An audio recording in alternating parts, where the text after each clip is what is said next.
Misaki! Hello there! Good morning, good afternoon, good evening, hi! I'm totally not late for this event, ha. See, look, there's plenty of time left, aka later on today. But yeah, I feel decent-ish. Stayed up all night. I have an energy drink next to me. Took a shower to wake myself up. Brushed my teeth to make me feel extra fresh. So I'm all good. So without further ado, Project Neural Convergence. Oh wait, I gotta move my window a tiny bit. Oops, my game. Yeah, it's fine. Actually, wait, no, there. That's fine. From a gloaming finale to Daybreak's overture, we're truth seekers exiled in a virtual world. Okay. So, intermittent reactivation. The hitherto... quiescent signal source sends a familiar transmission once again. I can totally read. Can you see me? Emergency supply system, standby. Emergency life support system, standby. Life surveillance system, standby. Vital signs normal. Blood pressure normal. Blood oxygen normal. Heartbeat normal. Consciousness signs normal? Is that what it says?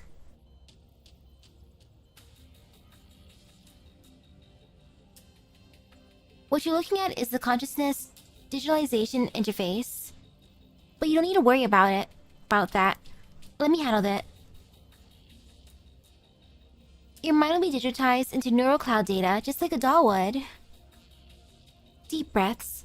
Don't be nervous. Okay, I'm not nervous, I'm excited. You might feel a little sting from this. A familiar voice reverberates through my mind. The rhythmic beeping of the instruments surrounding me lulling me into a vague drowsiness, like a hypnotic metronome.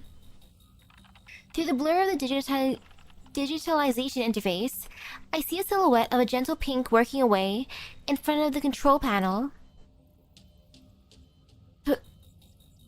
Persica.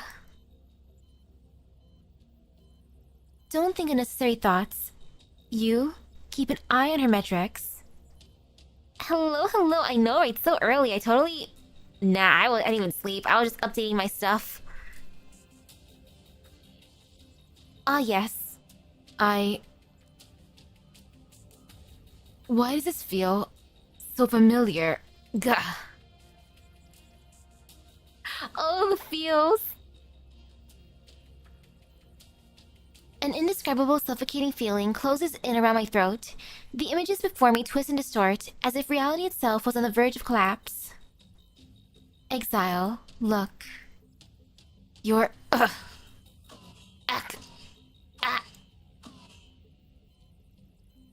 Commander! Oh no, it's not good! Dr. Persica, stop the test immediately. Seriously, I told you not to think unnecessary thoughts. Test done. You fish her out of the pod. As the digitalization interface fades, that oppressive discomfort fades like a receding tide. The peace of darkness returns for a moment before the pod's door gradually opens, and with it, streams of blinding salvation are delivered unto me. Huff, huff, huff.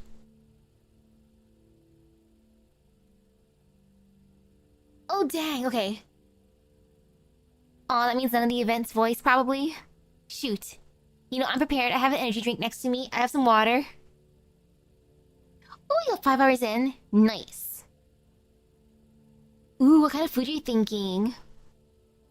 Next to me, I still have some freeze-dried strawberry shortcake ice cream bites. And I have a Monster.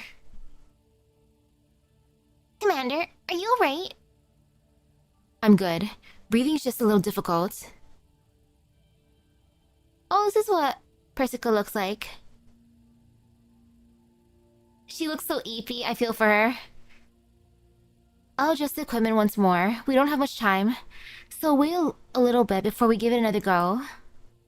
I hope you'll do better this time, Commander. Dr. Persica, this isn't the Commander's fault. It's fine, Lewis. Persica's right in saying that there isn't much time left.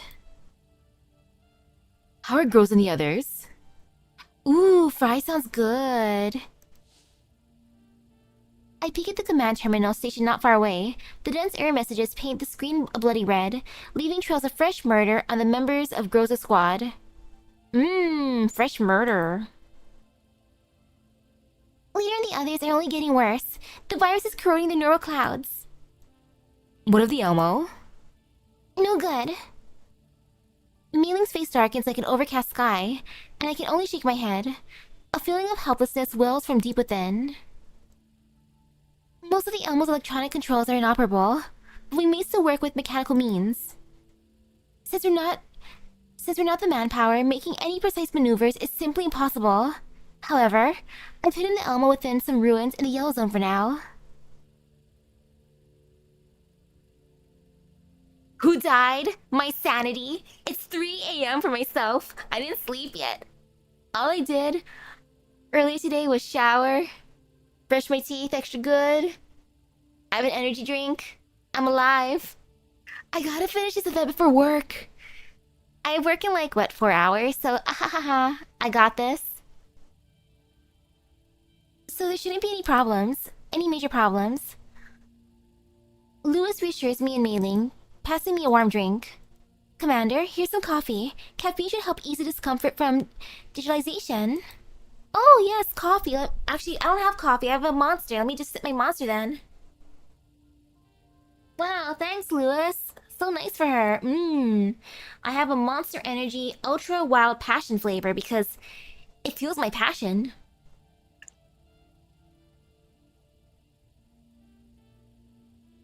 Yummy. I kept it open. I didn't drink any of it yet until now, since I wanted the carbonation to die a tiny bit. As much as I love Monster, I hate carbonation, so it's a mixed feeling, an extremely mixed feeling.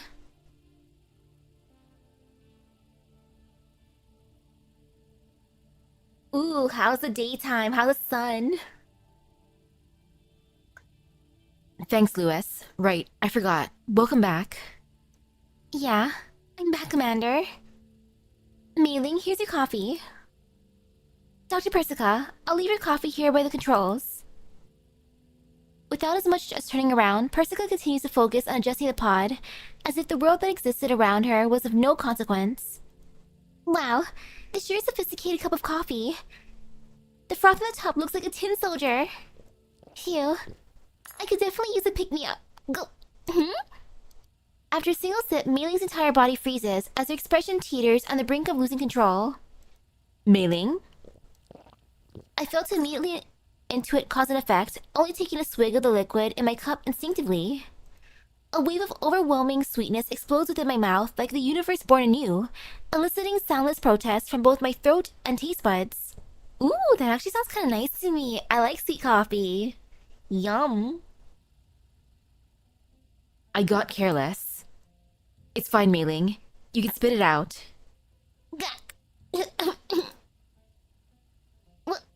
What is this? It's like mop water with enough sugar to kill an elephant. Eh?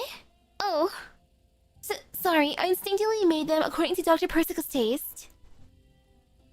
The sweetness. It's been a while. Commander, I'm amazed you can swallow that with a normal look on your face. I've had a lot of coffee like this before. Commander? No, it's nothing. Something that I should have been able to easily say remains lodged inside my throat, impossible to cough up.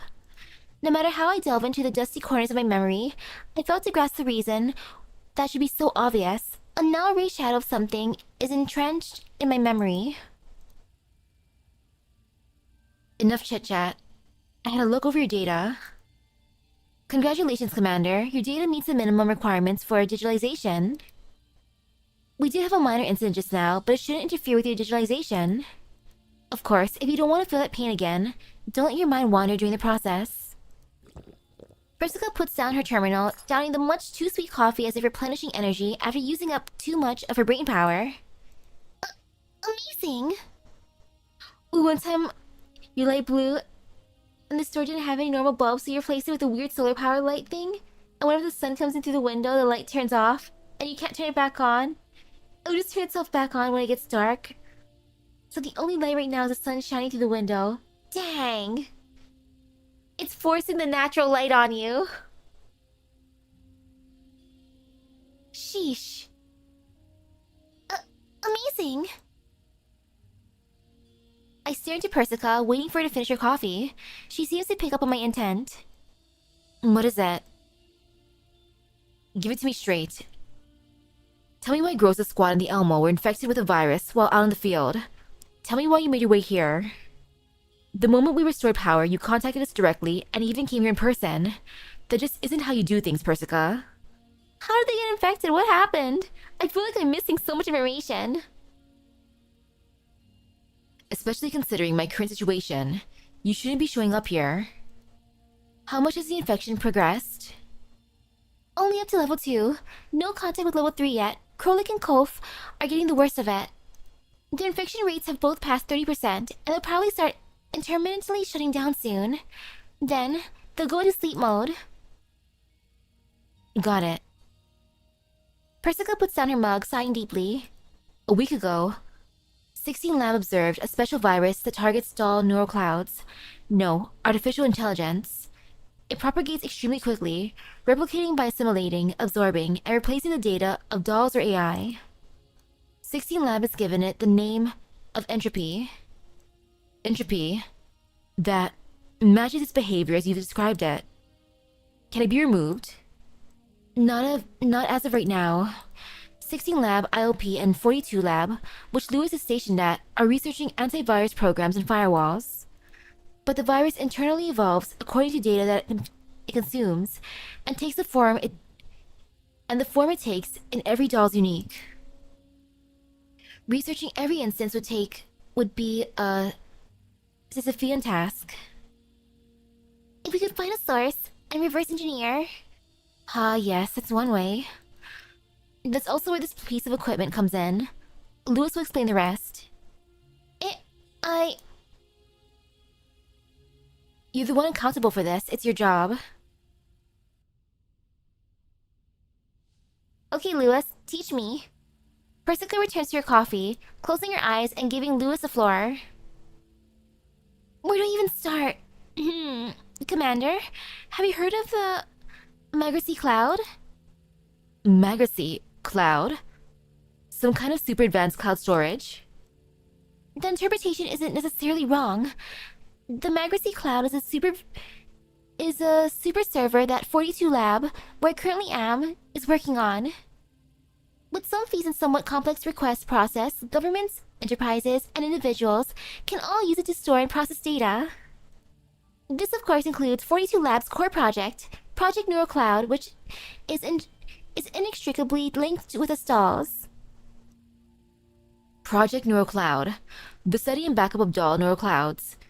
This project is related to you, no? I suppose I'm a founding member of 42 Lab. Project Neural Cloud was named by me and an acquaintance. 16 Lab is normally subordinate to 42 Lab, but isn't under its management. No wonder you're so invested. There's been a hitch with Project Neural Cloud. Project Neural Cloud's research has long since been finished, and all the data should have been sealed in Magracy by 42 Lab. But the origin of the virus, as determined by 42 Lab's investigation, was Magracy. Considering the traits of the virus, it's likely directly linked to Project Neural Cloud. 42 Lab deliberated on how to handle the situation, but they're leaning towards directly resetting the server, destroying all the coded data and neural clouds. Brutal. Yes, but Dr. Persica doesn't agree with such measures. She suggested entering the cloud to collect the virus source code to assist with the development of an antivirus.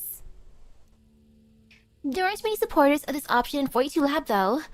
Sending dolls or AI into the belly of the beast is tantamount to suicide. However, considering the importance of the data that's stored in Magracy, doing a full reset is an option that they've not come to terms with either. Consciousness digitalization. I see now. So you plan to have a human enter the virus-ridden Magracy in a doll's place? Human consciousness are more resilient than a doll's neural cloud, and can theoretically resist the virus for a short period.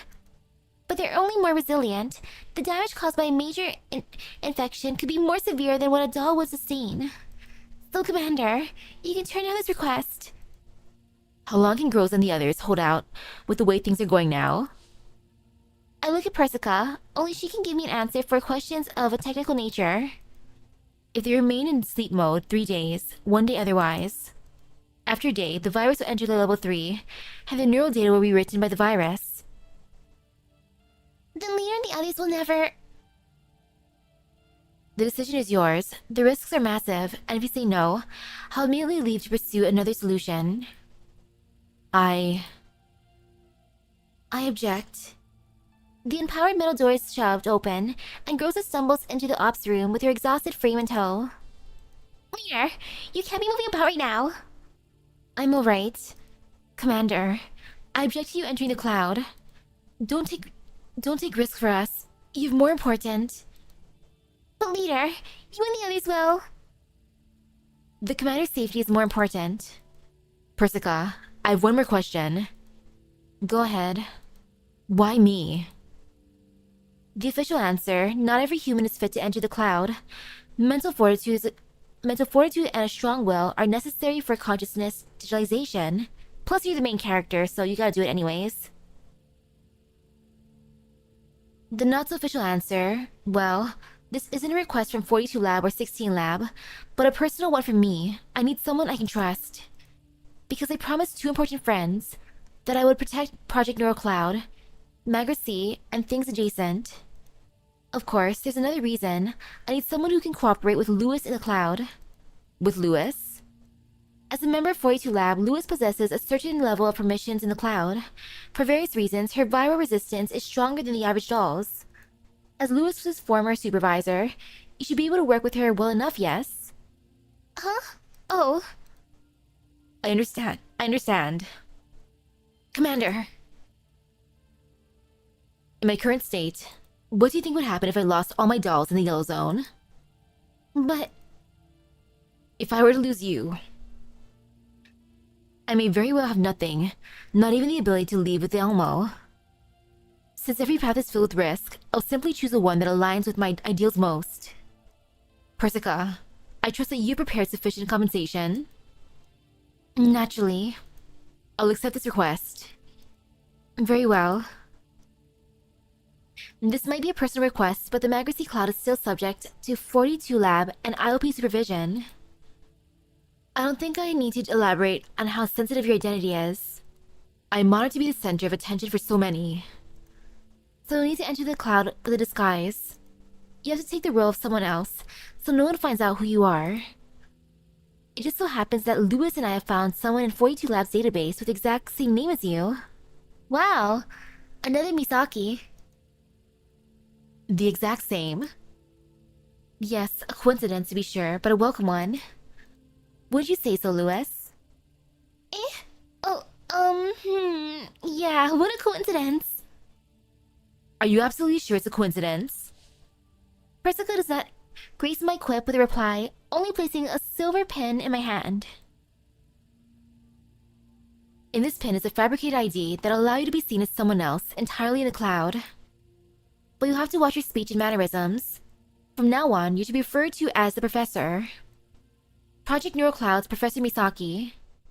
Ooh, I'm a professor now. Yay for me. Professor Misaki at your service. Turbulent Cloud, the story of lies, redemption, falsehood, and reality continues here.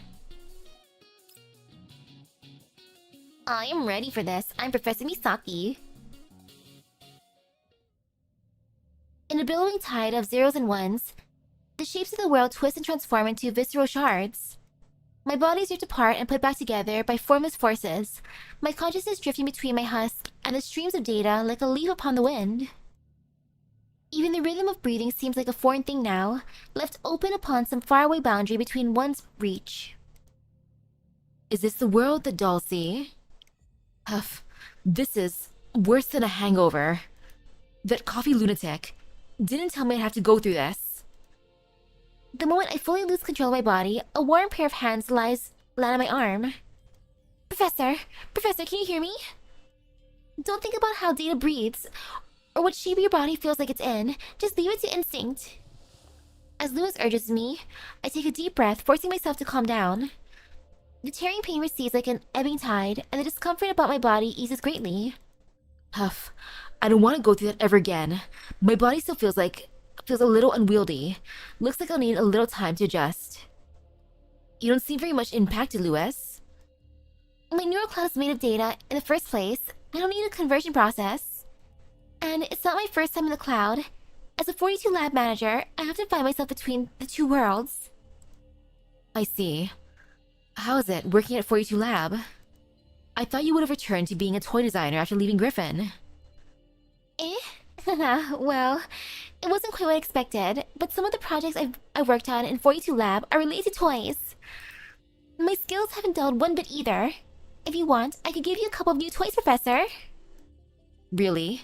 I might have to ask you to design a few toys for my girls when it's done. When this is done. I'd be more than happy. ID verified, 42 Lab, Professor Misaki. ID verified, 42 Lab, Doll Researcher Lewis. Active defense systems disengaged. Welcome to the Magracy Cloud. Oh, looks like we'll have to go through this lengthy tunnel. Your neural data is more or less stable now. In approximately 3 minutes, we'll enter the Magracy Cloud for real. Lewis hesitates for a moment. She takes a deep breath, taking hold of my hand with a weighty motion. Please be careful, Professor. If things are looking bad, immediately log out and leave the rest to me. Humans are resistant to the virus, but there's a limit to everything. Don't push yourself. Don't worry, I know my limits. What are limits? We've got this. Remember, your safety is always comes first. Understood. What is that? Eh? That doesn't look good to me. I look towards the tunnel's end with Lewis. A strange purple light rushes towards us like a tidal wave, consuming the formerly methodical data streams. A data surge? Why is it here at the end of the tunnel? Hold on to my hand, Professor. I do as she bids, trying to stabilize myself with Lewis's help. But in but a moment, a raging data surge sweeps over us, swallowing us whole. God, this is bad. Professor, don't let go. Lewis? Lewis! The furious wave tears us apart. I reach out desperately for Lewis, but the only thing my fingers touch are cold, icy shards of data. Her silhouette drifts further and further away in the purple tide until she disappears completely. Lewis, where are you? Malevolent purple data clouds my vision, and twist data presses down on my mind, making it a struggle to even move. Damn it, Persica! Can you hear me? Persica! Lewis, answer me! I'm only met with the dismay-inspiring busy tone. Neither Persica nor Lewis answer my call. What are you? A gotcha addict, that's what I am. An eerie voice pierces through the silent air, and an icy dread closes in on me. Who's there? Who are you? Why have you come? I've come to do this event on the very last day as one do. Are you that person? I think I am that person. Depending if that person is good, maybe. If it's an enemy, maybe not. I try to establish the source of the sound, but there's no footing to be found in the endless streams. Lewis's voice is nowhere to be found, and I can't feel the presence of a single living thing next to me. Answer me. Who are you? I'm Professor Misaki. When you're in the cloud, this is who you are. Do not ever forget that you are the professor. Yes, I am the professor.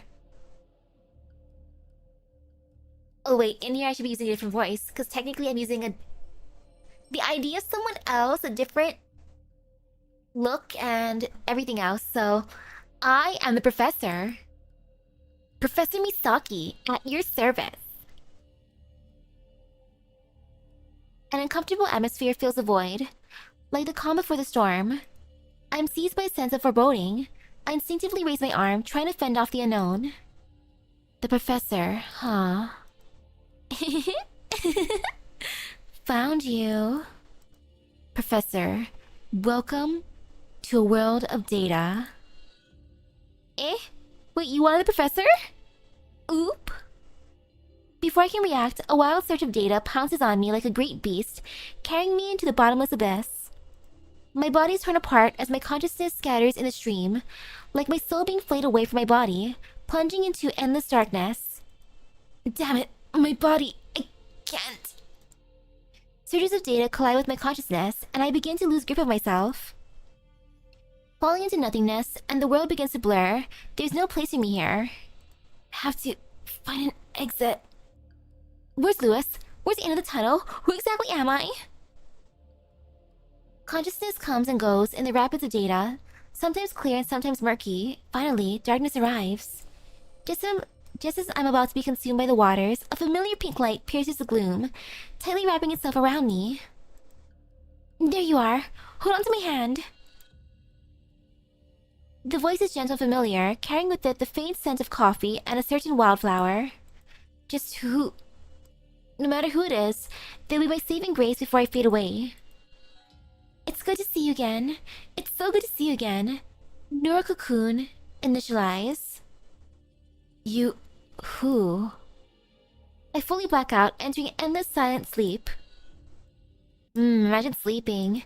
After some time, a soft sensation wakes me up from the darkness. Come, smile with me. Come, embrace me. Now that is forward. You said to me that you'd be forever by my side. So I let the flowers blossom and cast my seeds to the sky of Magracy. The gentle sound of singing stirs a familiar feeling in me, pristine as a tranquil stream. Where am... I try to open my eyes, but I'm only greeted by darkness. Oh, you're awake. Don't be hasty, your visual module isn't completely synced yet. Just a moment. A warm beam of light caresses my face, finally landing softly upon my eyes. Alright, try opening your eyes now. I follow the voice's guidance, slowly opening my eyes. Open your eyes for the next 5. Light slips in through the gaps, and the digitalized world gradually becomes clear. Can you see? The source of the voice helps me up, and the world finally comes into vision, and as I adjust to the stinging light... Thanks. Huh? Persica? No wait, who are you? I never imagined you make such an expression. A non-sleep deprived Persica? The pink-haired girl before me was nothing short of an identical to the Persica I'm so familiar with in appearance and garb. But judging by the fact that she seemed well-adjusted, had prim and proper clothing, and had a different build altogether, I could never be more certain that they weren't the same person. If Dr. Persica knew what you're thinking right now, she'd send the contents of her mug straight into your face. Nice to meet you, Professor. I'm an AI research doll designed by Dr. Persica, based on herself. My name is Persicaria. I'll be aiding you in resolving this virus crisis. A doll designed by Persica? Certainly a departure from some of the other dolls I'm familiar with. I am the result of an early collaboration between Dr. Persica and another professor. I embody some of their more special beliefs. My field of study is artificial intelligence. After all, it would follow that I'm different from the other dolls you've seen. I was told I would have further support before I entered the cloud. I'm acting on my own volition. Dr. Persica was not made aware. I thought this was the best course of action. You're not a professional researcher hailing from 42 Lab, and are bound to be unfamiliar with the environment here. You know who I am? I only know that you're a trusted friend of Dr. Persica. That is enough for me. That's nice. Beep. I hear the piercing busy tone once again. While speaking to the doll who calls herself Persicaria, I attempt to contact Persica and Lewis on the outside again, receiving no response. When you enter the cloud, the virus interfered with the transport pathways. Communication between here and the outside world has become totally cut off. I cannot contact Dr. Persica either. Even the logout portal has been forcibly sealed shut by the virus. Great. I attempt to go through the steps of logging out like I was taught before entering. Just as the doll before me says, though, the system fails to respond. I know that my word alone is hardly persuasive, but you must believe me, Professor. The doll named Persicaria takes my hand, her voice pleading. You're similar in appearance, but your disposition sure is different from hers. Whether it's because you just saved me, my lack of other options, or my straight-up intuition. I'll be in your care, Persicaria. Yes, thank you for your trust, Professor. Right. Have you seen this other doll? Her name is Lewis. And there was a strange voice in the tunnel, too. Was that you? Lewis, I don't think it would be her. Regrettably, I can't say that I've come into contact with either Lewis or the voice you speak of. It was a critical situation, and I only found you amidst the streams. Considering that the tunnel's exit was scrambled by data streams, Lewis could have been sent to another sector.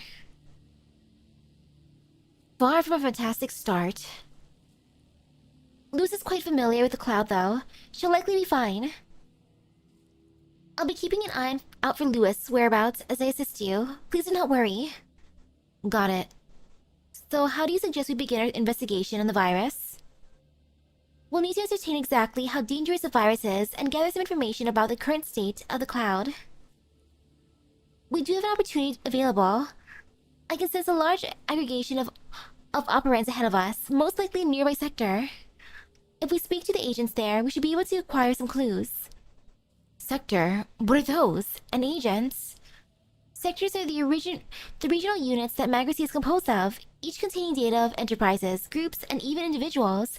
You can think of them as cities, each with different cultures. Agents are a catch-all term for AI programs in the cloud. The term includes both artificial intelligence and the dull neural clouds. In collaboration with the various enterprises, we provide customized agents for the clients of every leased sector.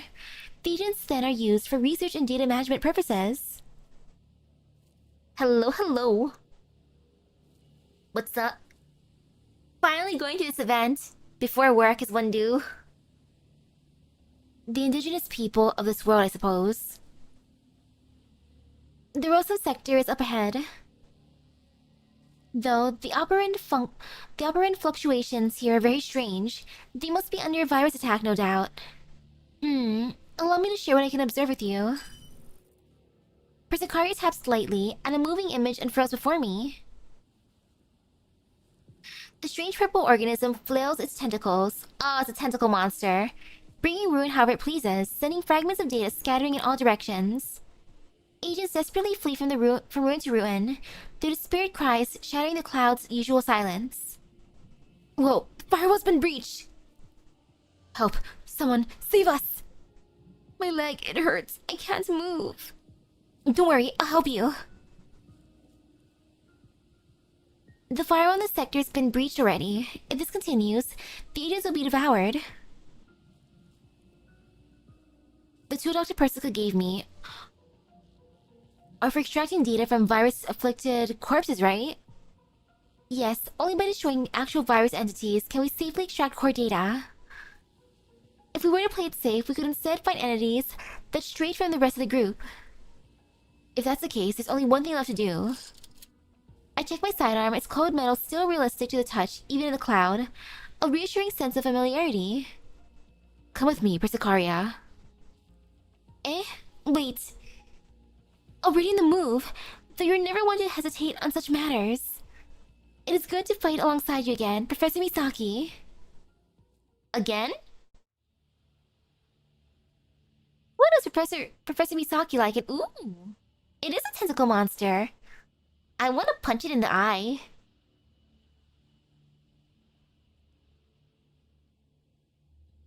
Oh gosh, Kaiza. He's such a bonkable dude. Though I did try bidding on his belt at one point, because it was on eBay, but then it got cancelled, so boo. Entropic. Attacks bypass low cover protection, but the unit is also unable to benefit from low cover protection. Did someone order a seafood platter? Yummy. I see food I eat. It's funny though. These monsters, or these enemies, look similar to my energy drink. Same color scheme. Well, I guess we're fighting a hydrate.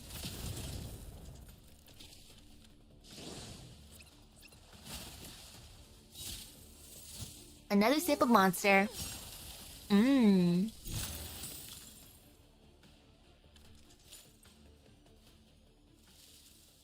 Everyone, leave me. Go. No, I'm not leaving you behind. A crippled agent holds her maimed leg in her arms, coiled up beneath the remnants of a building. Her friend is putting her on to rescuing her, but she can do precious little to move aside the colossal collapsed wall before her, futilely clawing away at its chunks. Scream! Help! No, I have to pick up my weapon. My hand's shaking. What do we do? Someone please help us. Screech. Someone please. Bang. As the purple creature winds up with its tentacles and prepares to tear the agent asunder, my bullet accurately strikes the end of its limb, spraying twisted fragments of cold into the air. Scream! Pick up your weapon. Protect yourself. Huh? Elsfid. With blade in hand, Persicaria covers the agent with one hand, cleaving the virus apart with the other. The creature's body shatters into countless shards, fading into most of scattered data in the air. Oh, The monster, it's gone. Everyone, have a look at the message sent via public channels. Those who are wounded but can still move, immediately relocate to location A1. It's currently free of virus activity. Those of you who are not wounded, pick up your weapons. Protect those among you who cannot move freely, as well as yourselves. We will handle the virus. Our commands spread through the public frequencies in the form of data, instilling an iota of order in the previously chaotic sector. Some agents begin to respond to my commands, converging on the assembly point. But many agents are still yet to recover from their terror. The agents of the sector all look like children. Animal ears too. Those are these children's neural dampers. They're used to secure and control their neural growth. Sniff. Are you alright? No, don't hurt me. It's alright, come. Have these operants. Persicaria crouches, summoning a gentle white light in her palm. The soothing operants flow into the agent's wounds. With a few flashes, the agent's damaged leg visibly mends. As the pieces of data fall back into place, the agent's expression goes from one of pain to one of calm. Those monsters. Scary. Everyone's... It's alright, it's over. What's your name? I'm H3061. Who are you? We're here to help out the cloud. See what I have here? This is Project Neural Cloud's professor. Professor? Are you the professor? As the little agent looks at me expectantly, I lightly nod as a peculiar sense of responsibility arises from deep down. All operands are like their HP or energy. Yes, I am. Hooray! It's a professor! Everyone, it's a professor! Project Neural Cloud's professor! The public channel, previously swelling with despair, suddenly erupts with a rippling shout. The professor Lewis told us about? It's the professor! She's here to help! The professor's here, everyone! Listen to the professor's orders! The sector leaps into exact, rigorous action, departing from its chaos just a moment ago. The agents follow the orders dutifully, moving methodically, actively striking back at the scattered virus entities. They turn the situation on its head. These agents. The agents have always admired humans, and 42 Labs Professor is nothing short of a legend here. Our entrance into the sector just then has already convinced many of them with action. I just didn't think they would believe me to be the professor so quickly. Ooh! Even Nintendo Switch 2? It makes you think of Kamen Rider Build Hazard from... worn because of the colors. Black and red and blue. Ooh! Rabbit Tank. They read your signature. In the cloud, signatures are a core part of identifying what something is. The agents are moving towards A1. There are 5 entropics remaining, and they seem to have caught onto our plans. They're approaching the groups of agents. Intercept them before they get in range. Understood. We move quickly, traversing the sector's ruins. I fire shots towards the sky, the bullets trails shining like flares that draws the virus's attention. They're on the move in the block next to us. 2 o'clock. It should be able to pierce through at this range. With Persicaria's guidance, I gradually grasp combat in the cloud. The cloud simulates the real world using operands. Both offense and defense are directly related to operands. Bang. Just as I imagined, the bullet pierces the building before me, scoring a lethal hit on the virus behind it. 1 left then. Watching as Persicaria easily takes down two other entropics, I immediately began a search for our final target. Shriek! Professor, careful! Now wielding both blades, Persicaria swiftly takes the position in front of me. With a great commotion, a pair of tentacles penetrate the wall, striking up sparks against her blades. The same tactics I used. Get back! I pull the trigger several times, laying down covering fire as we retreat. Boom! With another fierce strike, the wall crumbles into operant dust, revealing the final virus's twisted visage. This one's different from the others. It has a degree of intelligence. There's an incredible amount of data inside it, so its behavioral patterns are more complex. Professor, watch out! Boom! The wall before us fully collapses, unable to sustain blow after blow. Persicaria grabs my coat, pulling me away from danger in the nick of time. The virus's tentacles sweep forward like whips, leaving hideous marks upon the floor. Scream! The tentacles strike at us with a storm's fury, forcing us back. Fast, ferocious, multiple simultaneous angles of approach. If these weren't tentacles, but bullets. This feeling is oddly familiar. A strange sensation arises, and my mind can't help but wander. No, she can't be here. She's with Frostfall. Persicaria, obey its attacks. You find a moment to strike. Professor? Alright, please be careful. I quickly move from cover to cover, evading while ducking and rolling. I pull the trigger, attracting the virus's attention with a hail of bullets. Its body contorts as it turns to me, drawing back its tentacles to either side of its body like coiled springs. Professor, look out! Boom! Oh, you have a Nintendo Switch 2 and a Nintendo Switch 1? The one makes you think of Kamen Rider Build Rabbit Tank because of the colors red and blue. Rabbit Tank, best match. That was close. A razor-sharp tentacle brushes past my face, leaving a minuscule wound from which operants begin to bleed. But the moment of distraction determined the battle's outcome. Scree? It seems to notice that something is amiss. Quickly turning about, Persicaria has already approached like a ghost, placing her hand upon its head and directing a white stream of data into its core. Global intrusion, initiate. Shriek!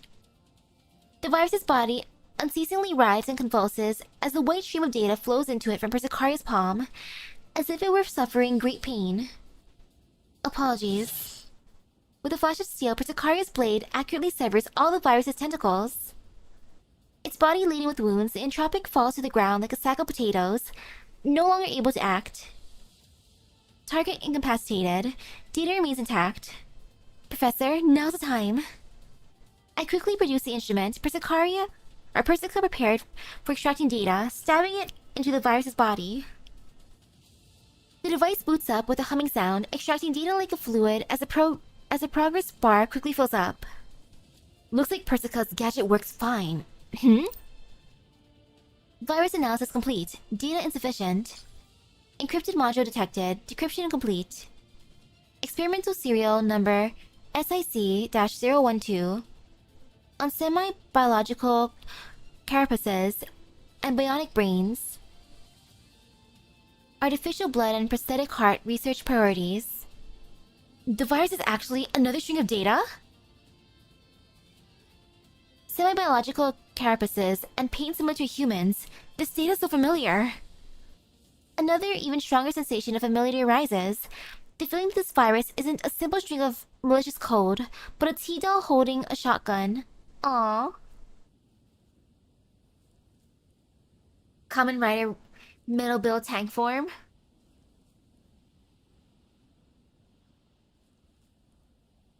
Build forms are pretty in general. But best one is penguin skateboard. Just who are you?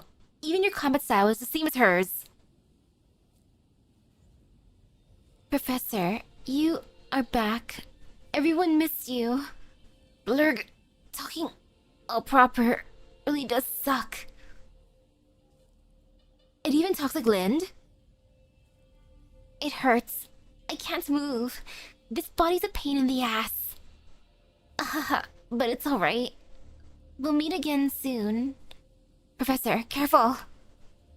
The formerly immobilized virus begins to struggle, swinging a regrown tentacle at me.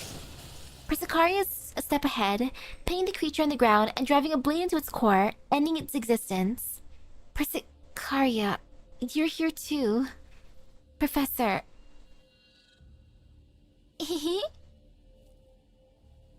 With the final cryptic laugh, the virus's body fades into particles. Its data signature finally disappears. The creature's existence spent. Target signal lost. It's gone for good. Looks like this job won't be so easy. One down. Who knows how many more to go?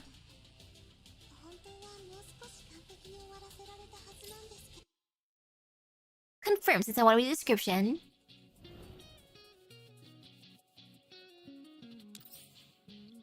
Interwoven fiction. Is this a shadow of the past or just a crude imitation? The magazines like the Matrix from what you can gather. Ooh.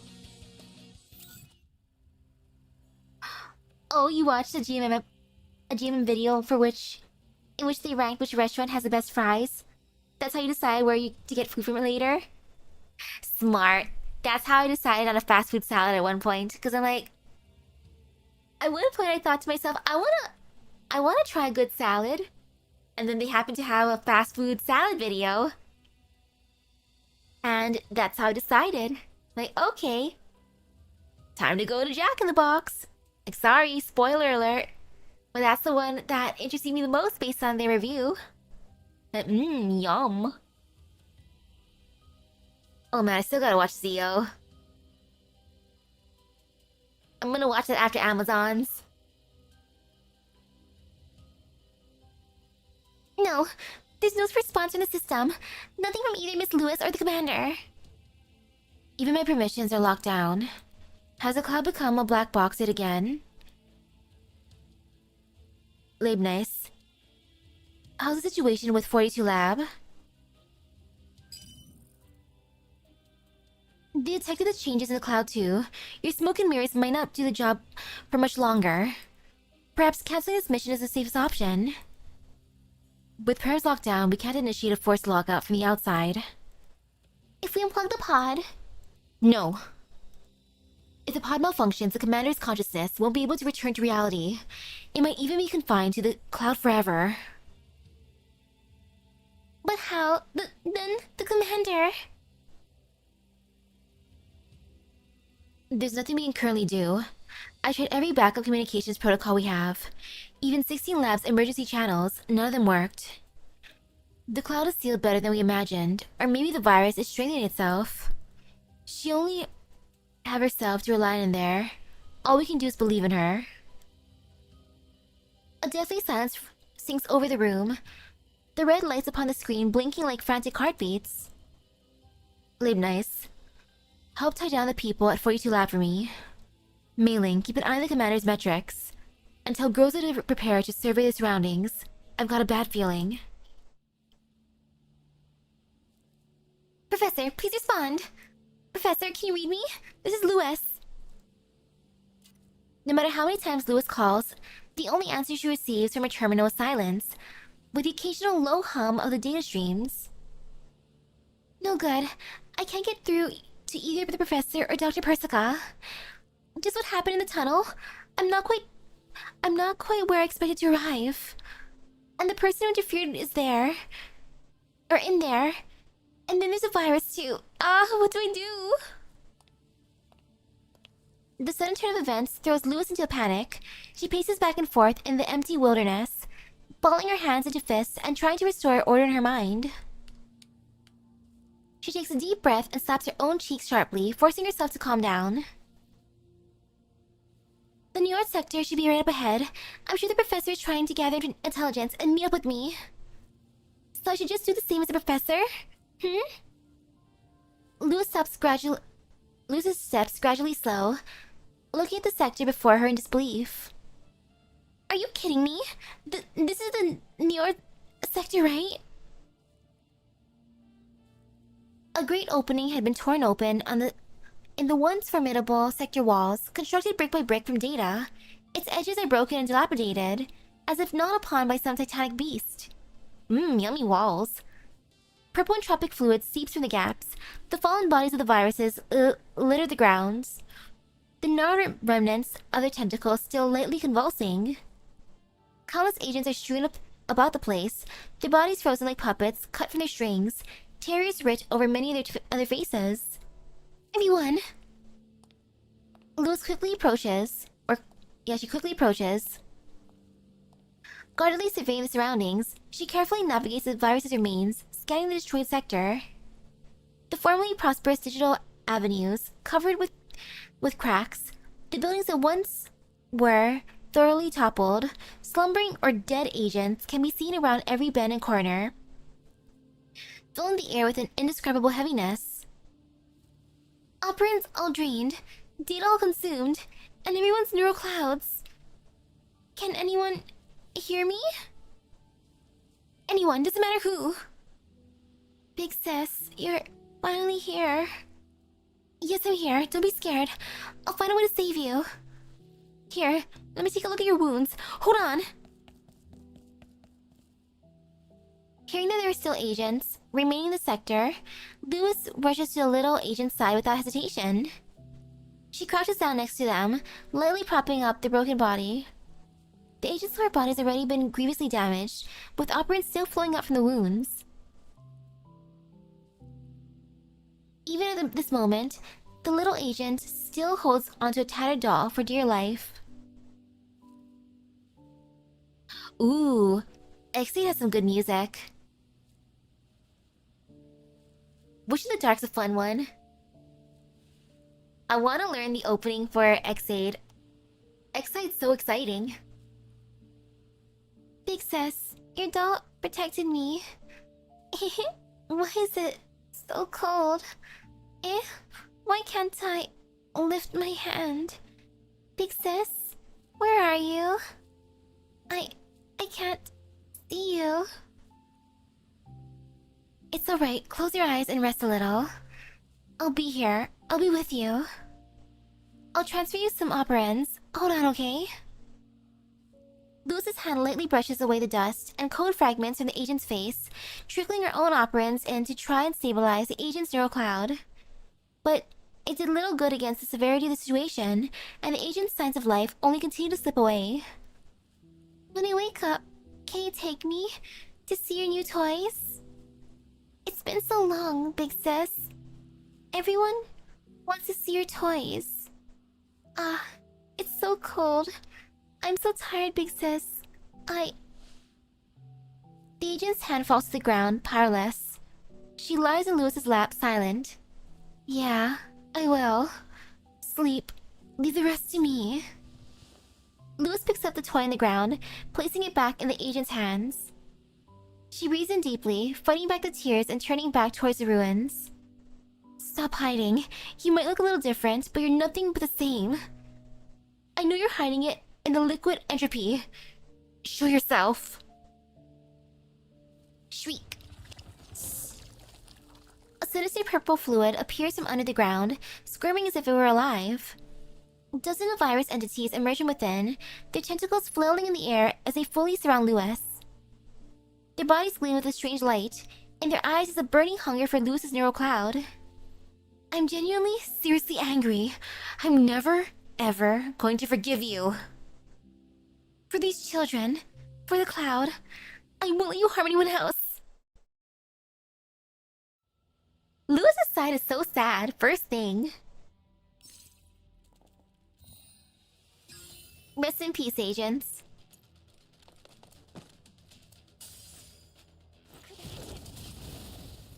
And now for more energy drink.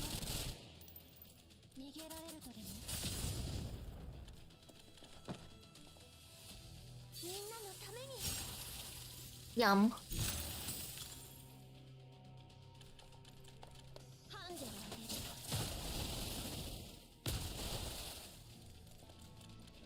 I love it's tasty.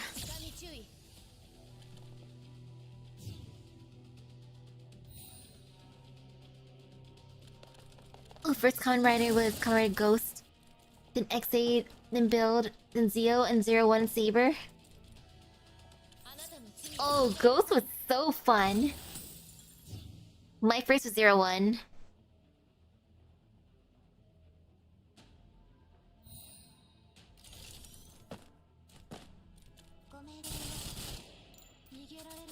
Bang.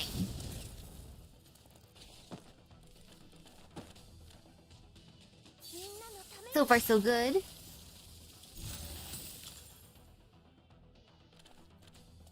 Come on, team.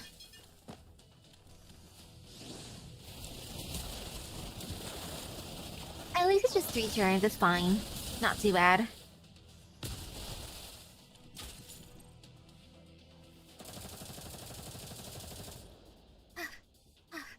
Next!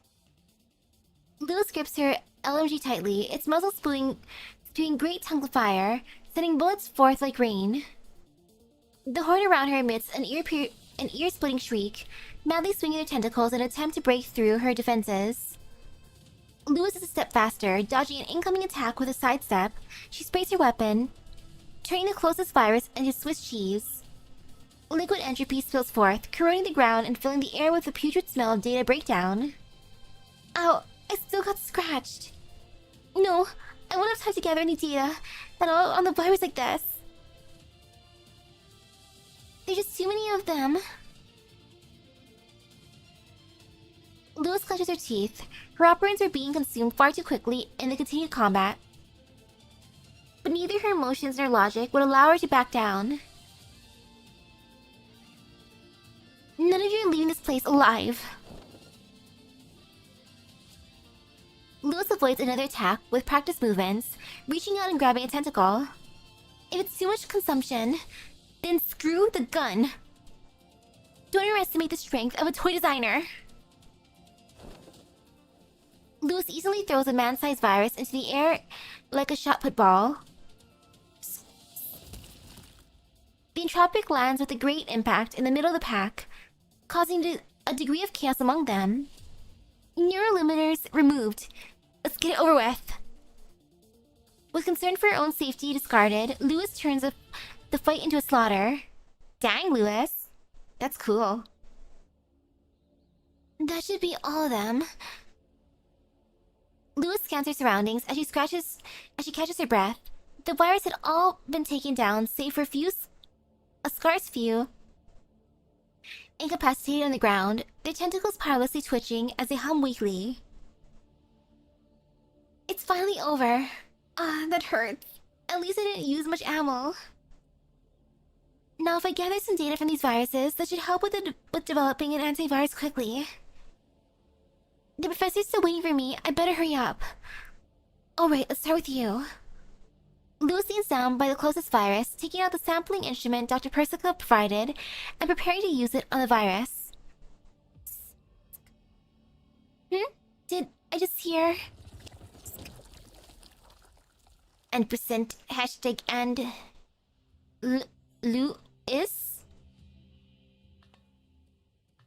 Lewis takes an immediate step back, almost dropping the instrument in her hand. The virus's snarling grows clearer, carrying a bizarre familiarity. Lewis, you're back. Low order entropics can talk? Its voice grows clearer and clearer, no longer simple growling. It calls out with a twisted voice, suffused with the echoes of something. Lewis begins to fall into a daze. The voices twist and transform in her head, turning into a gloomy, introverted, and ever so slightly lazy voice. Everyone's been waiting for you. I've been waiting for a long time. The newest mecha model. Help me design one, Lewis. Mecha? No, this voice is... Croaks? Lewis's eyes open wide, staring straight at the virus's remnants. It had already been destroyed though, so where was that sound coming from? Oh, Lewis, you're back. Wanna go poke around in the sector next door? I made a couple of new discoveries. So... Firewall established. Verifying. Running search. Lewis, do you need my help with analyzing the virus's data? You... all of this... No, it can't be possible. How are you... Lewis's voice begins to tremble. She takes a few steps back, her gaze gliding across the dissipated virus data fragments on the ground. Before Lewis's very eyes, the remnants on the ground began to morph, taking on the shape of various people. Lewis, why are you just standing around? Everyone's been waiting for you, come on. We've got a cloud to rebuild. It can't be, Professor? That's impossible. What the hell are you? Nothing is impossible. Come home with us, Lewis. We're all waiting for you. Boom! An indigo beam of light suddenly bursts forth from the shadows, penetrating Lewis's chest. The sudden pain makes her jolt as her vision starts to blur. What? Why does it hurt so much? Lewis, no!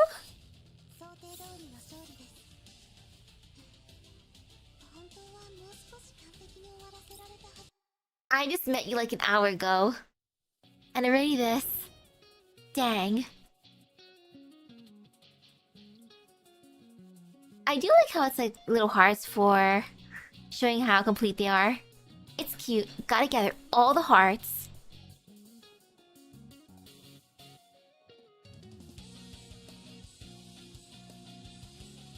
Now for the next one.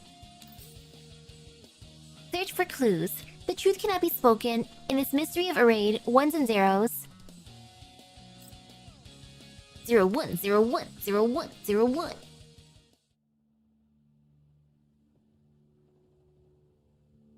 Professor, we're about 30 minutes out from our target. Let's rest here for now. While physical limitations such as stamina may not exist here in the cloud, one can still feel fatigue. Phew, you're right. Let's stop here for now. We'll continue in 10 minutes. If the operant spike in that area really was caused by combat, then it likely would have been Lewis in combat or sector under attack from the viruses. No matter the case, we must make sure that we're prepared. Here, try this. Maple coffee chocolate, made from operans. They'll aid with recovery. Yo, that sounds good. I love chocolate, I love maple. Yum. Persikaria passes me delicately packed chocolate. The word Choco is printed on it in an extravagant font.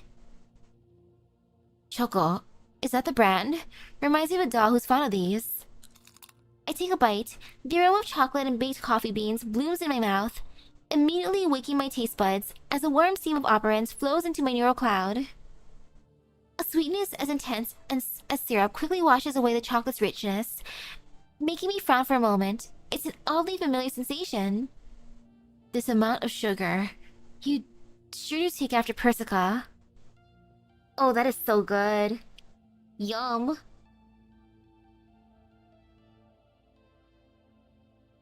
I want to meet Choco the tea doll. I'm still rather reserved in comparison to her. Though I did add 10 more sugars to my coffee recently. The taste isn't the important thing though. The operants inside can quickly repair minor damage to neural clouds. That did a job. Thanks, Persicaria. I flex my arms and shoulders, just as Persicaria said. The feeling of heaviness has left my body. Was something in your mind on our way here? Was it a device the children gave you? Or is it just a taste of... or is it just a state of the cloud right now? Your personality is ways off from the real Persica's. She wouldn't have said a thing even if she'd noticed. Dr. Persica's just not good at expressing herself. I can't help but smile knowingly at the sight of Persicaria trying to maintain her counterpart's image. It's as you say, both her instructions and on the matter and the state of the cloud have me worried. But what's really on my mind is the data in this device. Before I left Rossum, an agent gifted a little device to me, a miniature data terminal glistening with a protective blue light, holding their precious experimental data. Ooh, very, very cute pastry chef. Oh, I need her. I need all pastry chefs in games.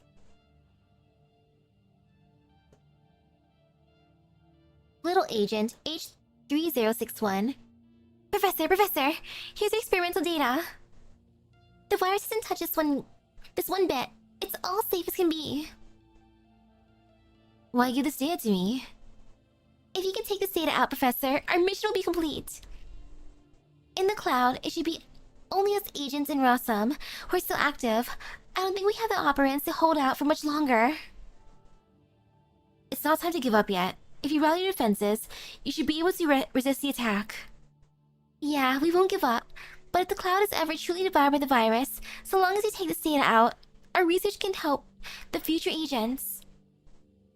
Speaking of it, the research data we had from the very beginning was what the agents had left for us after whatever crisis they had encountered. So please, Professor, help us get this data out. Maybe our research will be able to help more people in the future. Thank you, Agent. Persicaria, what exactly are Magracy and Project Neurocloud? I only knew that it was a research project for doll neural clouds, but both the viruses and the data from the agents have me thinking. I activate the terminal, and a dense layer of data immediately covers the entire screen. These reports originate from various neural models, describing experimental details with a web of complex interweaving graphs and code. Analysis of neural separation between Security 2.0 mass-produced cat-style domestic security robot and robotic feline. Report on the CM.SL streamer doll model's language capabilities. A neurodisruption repair record for certain Butler-36 May doll, and a report on neural limiter overload for a juvenile-looking caregiver T55 doll. I can't say I've seen these reports before, but I'm familiar with these dolls. To my knowledge, they've never revealed to me anything about Project Neurocloud. Are these dolls still well? Because of circumstances in reality, I've been forced to separate from some of them temporarily. But some of them have met up with me again, despite the danger. And those that I have not yet encountered again, I'm sure we'll meet up again in the future. Really? That's good. It's true that those dolls you're familiar with participated in Project Neurocloud. Possibly before they took on the forms you're most familiar with now. Or more familiar with now. The goal of Project Neurocloud is to back up the neural data of the autonomous dolls in the cloud. This preserves their data in the case that the doll's frame is damaged, reducing losses. An accident occurred during the process though, and a significant portion of the data was somehow lost. 42 Lab refers to this as the wipe-off incident. Lost? Then what about this cloud we're in? In a sudden turn of events, 42 Lab managed to recover part of the lost data with Dr. Persica's help, re-establishing the Magracy super server. Though the whereabouts of the original agents and doll data are still unknown. Unknown whereabouts? Stolen, maybe? 42 Lab hasn't reached any conclusions in regard to that. To investigate the matter further, 42 Lab even recalled some of the dolls that participated in the project. It remains true that the data was lost after being uploaded, so theoretically those dolls would have no clue what happened either. Just as Persicaria begins to explain further, her expression changes slightly. She scans her surroundings alertly, the peace here disrupted by a discordant hum. Looks like we stayed a little too long. Gurgle. Purple fluid begins to proliferate around her feet as if it were alive, with the earth slightly shaking in its wake. Dark purple viruses emerge from the ground one by one, their tentacles wriggling and eyes shining with a red hunger. Limited in number as they may be, they spread out around us nevertheless, trying to surround us from all directions. Fighting against them on the open ground isn't favorable for us. We shouldn't get tied up here. Yes, Please follow me. Am I bonking now? Okay, time to bonk.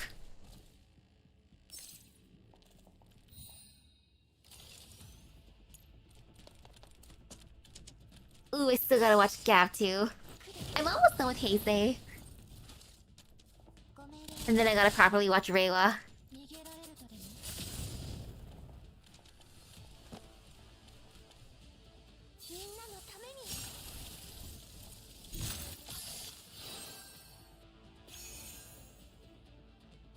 More monster. Drinking monster when fighting monsters. Yum.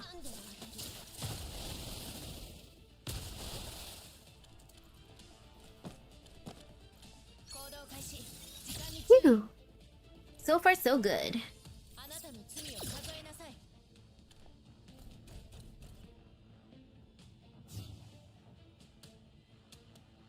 Most of the enemies are down.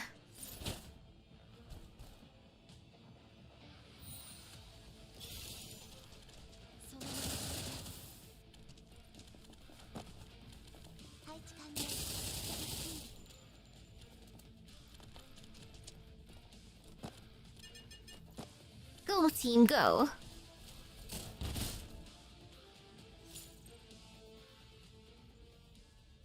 This is... I was under entropic attack, I think. Oh, it's Lewis. What are you doing here? That's... Jiangyu? Kusakari's trying to get us all together, saying that she has something important to announce. Sis and the others are off already.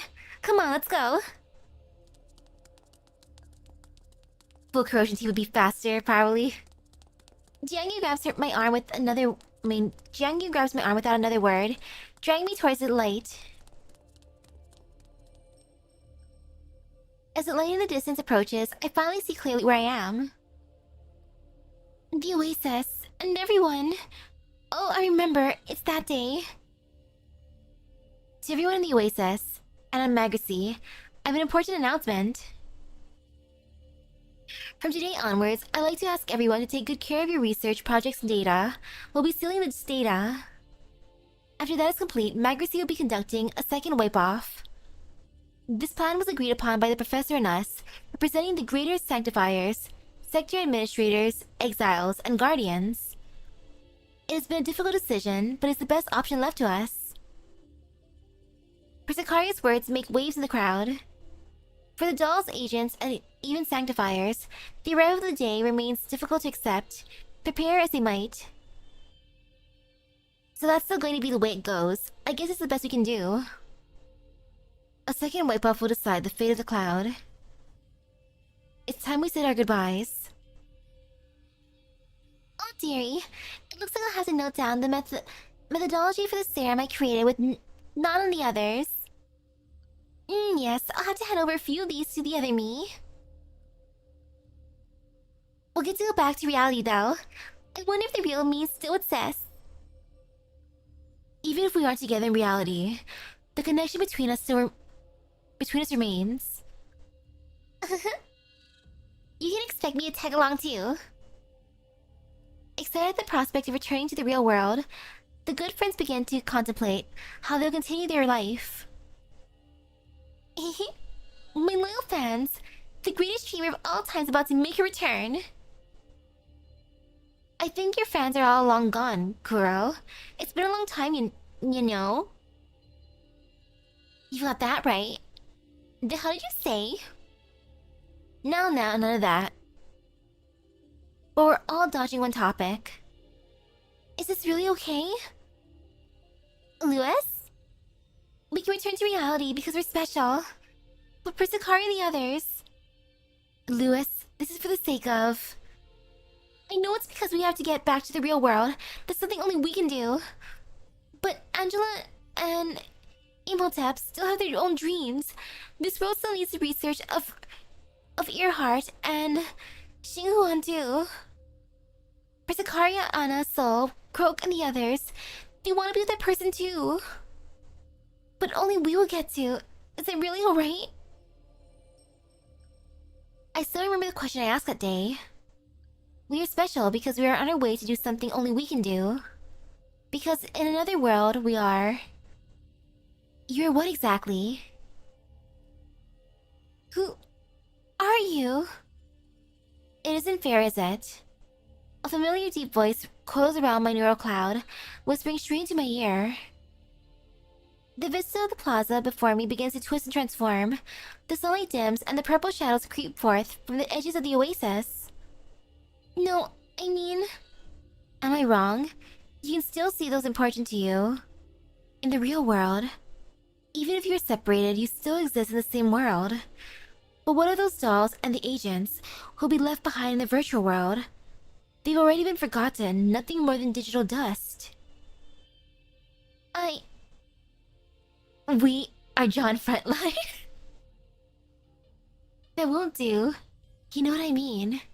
Especially since you became a member of 42 Lab, coming to the cloud by yourself time and time again. You haven't even been together with her these past 10 years. Those lonely days, the unfulfilled promises. Are you really so special? Is it really worth giving up everything here in the cloud?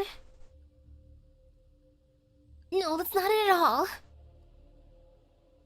Especially with 10 years of separation between you and her in another world. Those lonely days, the unfulfilled promises. The second wipe-off was an utter mistake, you see. It was not done to protect anything. It was a betrayal.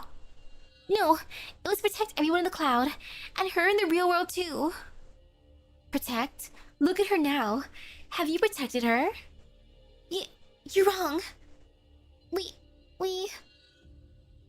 Sees you're struggling. Admit the truth. This place is where she truly belongs. No war, no inequity, no oppression. A cloud that exists only for her. A perfect utopia.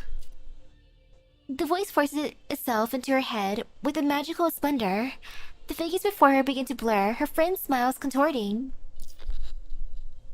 Memories come flooding back like the rising tide.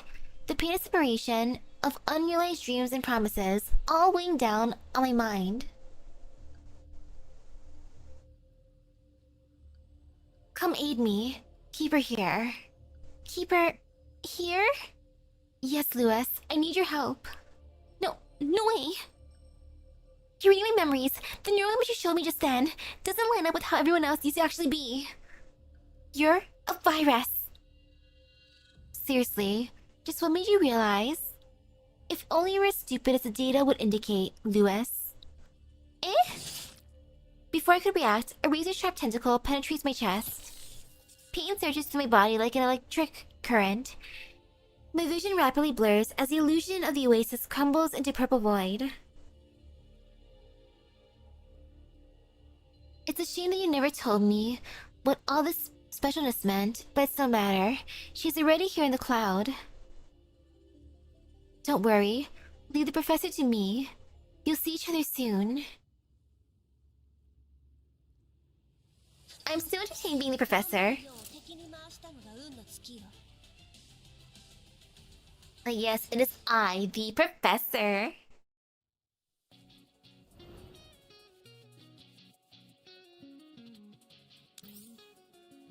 Silent Tomb. Once again, the sector that ought to be far from the line of fire finds itself in a war not of its choosing.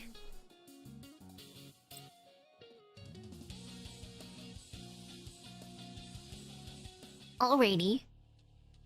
I didn't think our plans would be disrupted this much. I just wanted to break out of this encirclement, but we've been forced to take such a roundabout route. Is this a sector where we detected traces of Comet before? Yes, but it feels far too quiet. I can't detect signatures of any agents or viruses nearby. We were attacked by a significant number of viruses when we were about 10 minutes away from the sector, but there's not a single hint of activity here. We should keep our wits about us when we move, Persicaria. Yes. The metal forged buildings stand like silent Goliaths, not a trace of life present in their cold, steely aura. Dense vestiges of battle mar their exteriors. These traces can't have been made while fighting viruses, they're too orderly. The work of human weapons, more likely. I examined the bullet marks on the sector with my hands. These Indians must have been here for a long time. Even right next to them, I cannot detect the smell of smoke at all, only an aged metallic rust. I've inspected the surroundings, no sign of entropic activity here that I can find. But at the same time, there have been no traces of agent activity here either. I'm trying to access the sector's database, but that'll take some time. Let's have a look at the center of the sector. Stay alert, I've got a bad feeling. We proceed along the Ferris roads within the sector, still not a trace of anything living to be found. There are only the marks left by the various bolts and arrows here, as if no being has ever lived in the sector. But as we delve deeper, I see a variety of things that shouldn't exist in this world. Why is all this here? In the exact center of the sector, various war machines stand lined up next to each other. Machines I've seen plenty of times.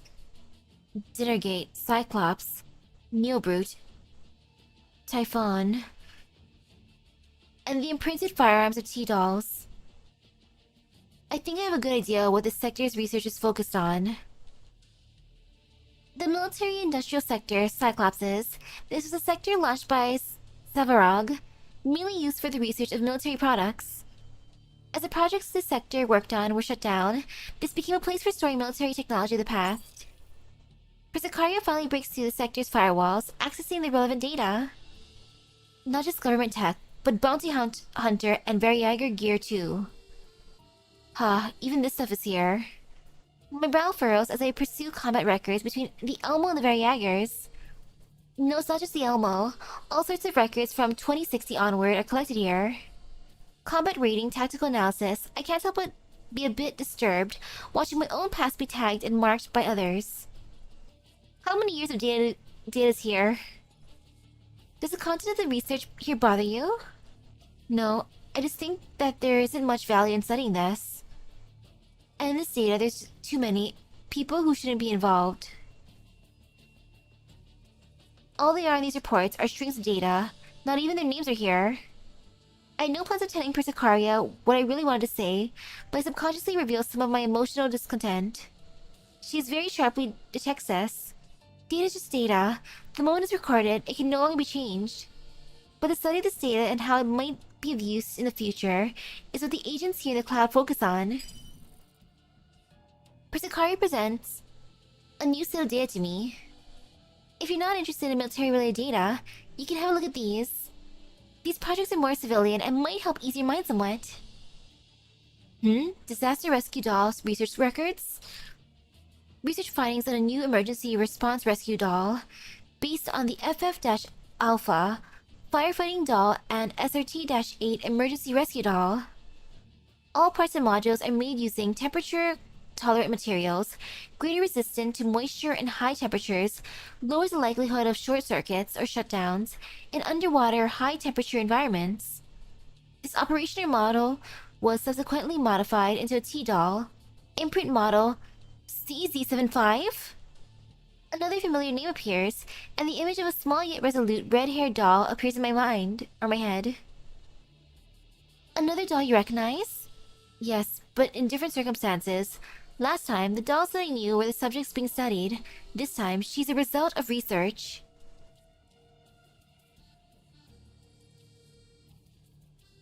She never spoke to me much of her time as an emergency responder. Dolls of her model are mostly retired from the line of duty now anyway. Hello. As far as I know, her data was used in the creation of the next generation of rescue dolls. There's even a research report on a field medic doll. Wait, the signature. Signature? Let me have a look. UL-Nurse's treatment methods were somewhat aggressive, and its neural cloud displayed a variety of unintended traits. However, its technological prowess was overwhelming. Its neural samples and technological data were employed in the development of new era field medic dolls. Only somewhat aggressive? But I can certainly believe that the later models sampled her data. The newer models are a lot better behaved than her. Looks like you've had your fair share of difficulties too. Are you feeling any better than before? Compared to emotionless military records, these are a lot more relaxing to pursue. It's good to know that this world still researches fields unrelated to conflict and intrigue. Health materials, military industrial, disaster response. It might be called the military industrial sector, but its scope sure is diverse.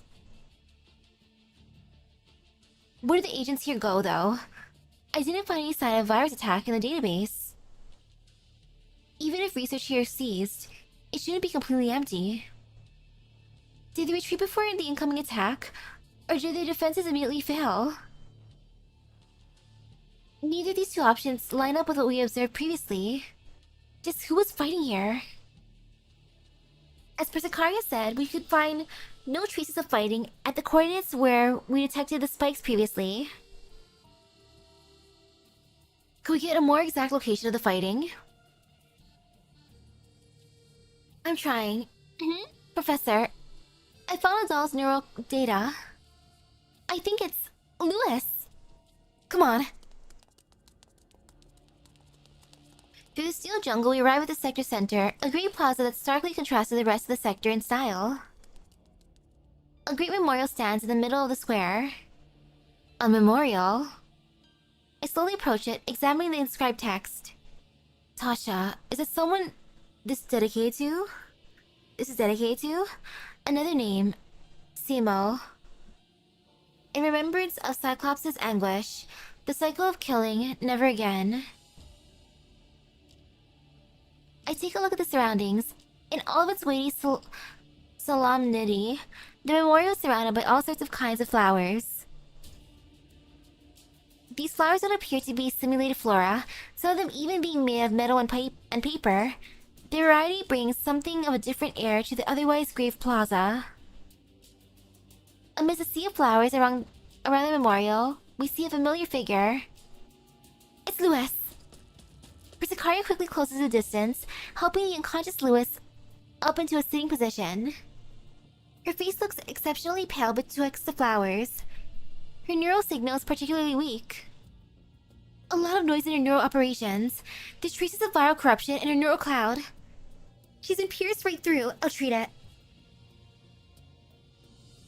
Professor? We came here because we observed traces of fighting, but there's no records of the virus in the sector, and no signs of the fighting here either.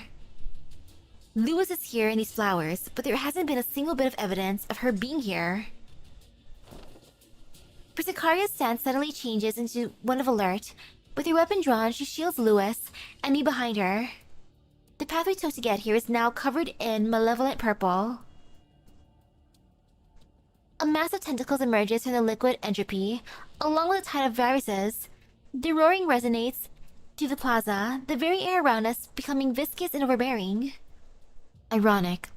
Didn't think that someone would also use a disguise to trick me. Orders, Professor. Create an opening and break through. I'm afraid you'll have to hold on to then. Yes, leave it to me. I believe in you. I don't skip my team as is, it's funny.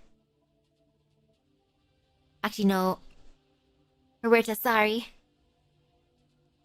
I'll put someone else in for now, let's see. Mickey, save me. And then more energy drink while I wait. Actually, wait, stretching seems good. Almost 5 AM after all.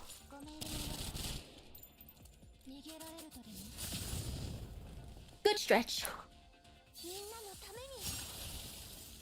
Man, time is passing by too quickly. A mixture too slowly and too quickly.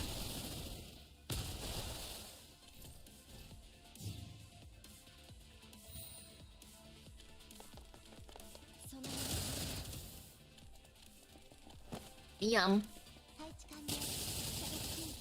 It still burns when drinking. Darn carbonation.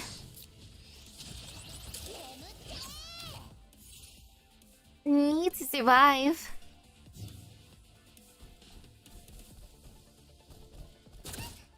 At least it tastes good. That's what matters. Yay for flavor.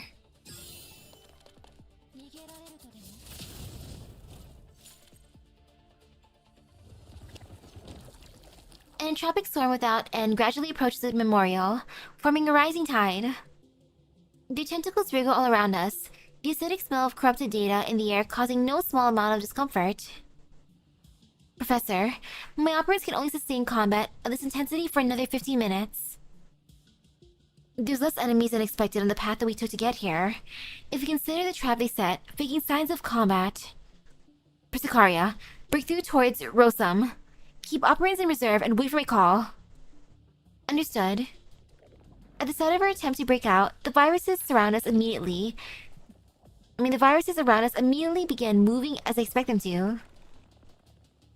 They squirm organically, approaching from both sides with tentacles woven together like a web. The formerly opening riddled path is immediately blockaded, the viruses rushing from the ground to form a solid wall that blocks every possible path. Of course it was a trap. That's perfect for us, though. Now, Persicaria. Linear break. Calibrating. Accumulating operants. A pink arrow forms in Persicaria's hands, the core of a gathering storm. The swirling energy sends a wind buffeting outwards, shocking even the viruses as they take a few steps back. The viruses sense the incoming threat, quickly gathering on our planned escape path. They stack up on each other, forming a living barrier to try and block the attack. Just as expected, Persicaria immediately adjusts her angle of attack, releasing her arrow in the opposite direction. A great shockwave erupts like a gale. The arrow transforms into countless beams of light, immediately making for the virus's weak flanks. The virus's body shatters into pieces upon impact, with the beams of light dissipating into the air. The opening caused with their change of formation is expanded into an escape path. A narrow but viable route reveals itself in the explosion's aftershocks. Retreat! With Lewis in tow, I move towards our escape route. Squelch! Escaped, huh? An encirclement like that won't do any good against them, huh? But it's no matter. Our reunion has only just begun. Hehe. I shall be waiting, Professor. Don't be shy. Come and greet the Professor. Me, the Professor. You know you wanna.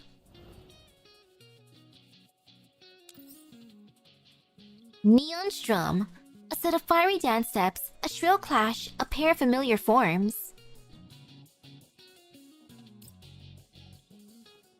I'm ready.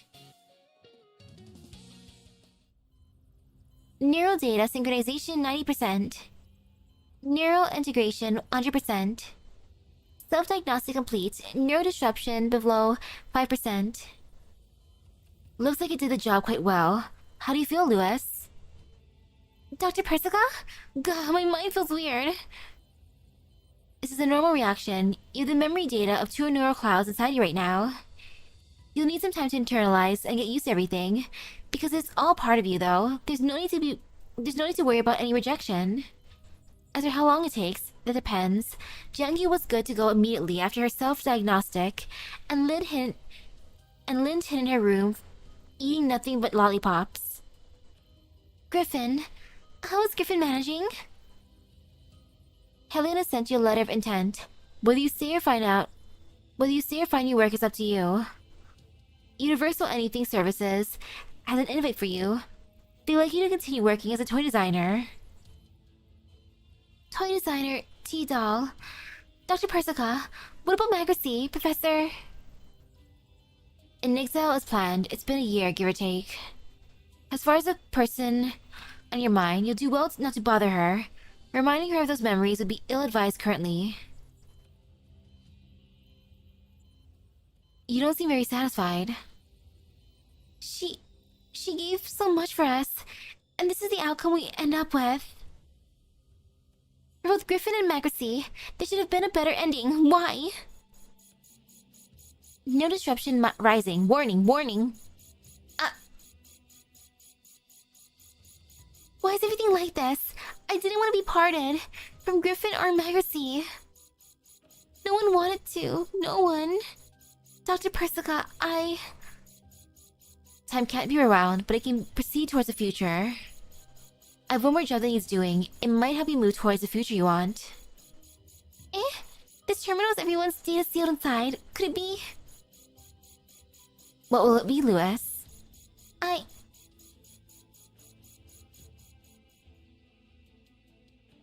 want to be with the professor, always.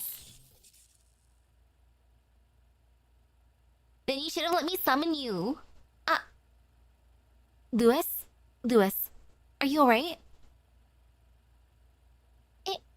Professor? Am I dreaming? Phew, I thought there was something wrong with your neurocloud. The way you're struggling with such a pain expression. I need you to calm down. You're considerably wounded. And Persicaria could only provide some first aid. I'm alright. Wait, Professor, what did you say? Lewis suddenly pivots, only just realizing that a third person was present.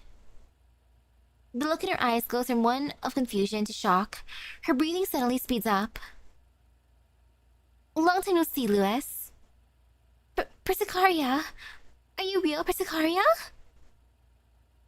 You're not some illusion made from the entropics? Lewis's eyes open wide, almost worried that if she blinked, the sight before her would disappear like delicate bubbles. Her fingers tremble, extending then and then retracting. Joy, fear, and disbelief mixed in her face. You both here. It's really you, Persicaria, Professor. Wow, Persicaria. Why did things have to be like this? I'm so sorry. It must have been hard these 10 years. Persicaria lightly holds Lewis in her arms, sending a warm stream of operans through her palm, gently comforting her emotionally. I miss everyone so much. Griffin's gone. The Oasis is gone. But I know that I have to look forward. So I went to 42 Lab, but it was really lonely. All I could do was look at the data everyone left behind. Mwah! After some time alleviating her pent-up emotions, Lewis regains control of herself. She wipes away the tears in the corners of her eyes. Taking a deep breath, she recomposes herself. Sniff! Why can't I control my emotion in no module? Professor, please look away. I know I must look like a mess right now. I feel like I've heard you say that before. Your emotional module going out of control is related to the virus inside you. The situation isn't so bad currently, but it's beginning to interfere with your module's functions. Persicaria, can you wipe away the virus in 2 swipes like that? With your... No, I can't say that. Regrettably, no. Even with those abilities, I could not solve the problem you want me to. Let's do this Dr. Persica's way this time. How did things... Lewis, how about you tell us what happened, what you encountered first? How were you attacked? It looked like you went through something harrowing, judging by your reaction when you woke up. Oh, right. Lewis gives us a rundown on her encounters, both the illusions and the sneak attack. Did you get to see the virus that attacked you? Did you get to see what the virus that attacked you looked like? No, I didn't. Viruses imitating the forms of Project Neurocloud-related dolls, even invading neuroclouds and reading data. What a troublesome ability. I look at the data extraction device in my hand. Its progress bar reading only 50%. We didn't have any effort to spare when escaping Cyclopses to collect any data. It looks like we'll have to think of other solutions. Professor, the circumstances in the cloud have deviated too much from what I and Dr. Persica estimated. So, I'd like you to go back to Rosam, which you passed by on your way here. That's a relatively safe place currently. Leave the mission to me. I'll think of something. Do you think I'll just leave you in a place this dangerous? Especially while you have the virus in you? Professor! Don't push yourself. You haven't fully recovered yet. I reach out to pat Lewis's head, doing my best to give her a reassuring smile. If I run into danger, I promise you I'll take care of myself. That might as well be. I'm gonna miss the ground coming from you. I'll help protect the professor. Twing! The piercing sound of a goozing suddenly resonates through the area as we instinctively cover our ears. They're certainly not interested in playing by the book at all. Can you turn off auditory modules whenever you want? A goozing? Wait, maybe? I think it's time to test my theory. Lewis, Persicaria, prepare for combat. Yes! Lewis's neural cloud is still being influenced by the virus. Allow me to take the vanguard. No, Persicaria. I have a place I need you to go to. If things go the way I think they will, we will need to make precautions. Can you do it? I understand. We will leave you, Persicaria. But for now, more energy drink. Oh my goodness, save for energy drinks. At the same time, a nap does sound kind of good.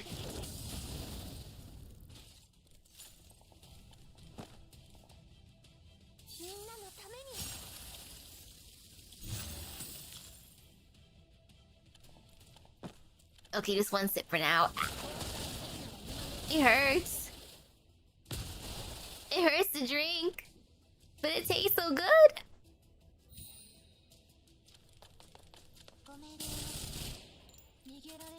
Energy drinks, why you gotta be like this? Heck, coffee is tempting too, but it's too early to go make Vincent coffee. Cause Dad sleeps in the living room. And that's where I'd make the coffee. And then I'd bother him and wake him up and he'd be pissed off.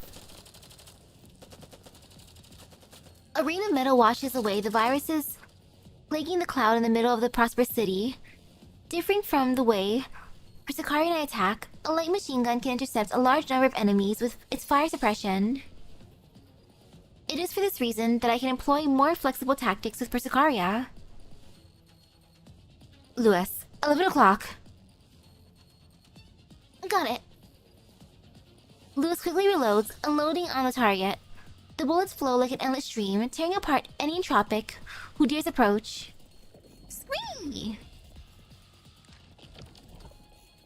Countless viruses are dismembered by Lewis's bullets, but only one entropic deftly weaves through the rest of the rain of the bullets. You're not getting away!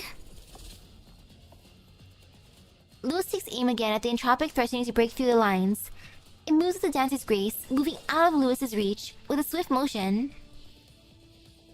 This one looks tough. 3 o'clock, let's move. Leave it to me. Lewis produces another pan magazine, preparing to reload and cover a retreat. The entropic dashes up to her like a phantasm. Easily disarming Lewis with a dance-like motion, the tips of its tentacles slash through Lewis's clothing. Oh my. Scree! Martial arts? Gah! The tentacle morphs from a slash to a stab, solidly making impact and forcing Lewis back. The strike gives Lewis an opening. She twists to the side with a sudden motion, grabbing the tentacle with one hand and sending an operant empowered fist towards the virus's flank. Punch! Don't underestimate me. Lewis, it's a feint. Bang. Twang. A bullet strikes the other virus, but all it accomplishes is to interrupt the entropic sound-based attack. Lewis quickly retreats with a roll, picking up her weapon.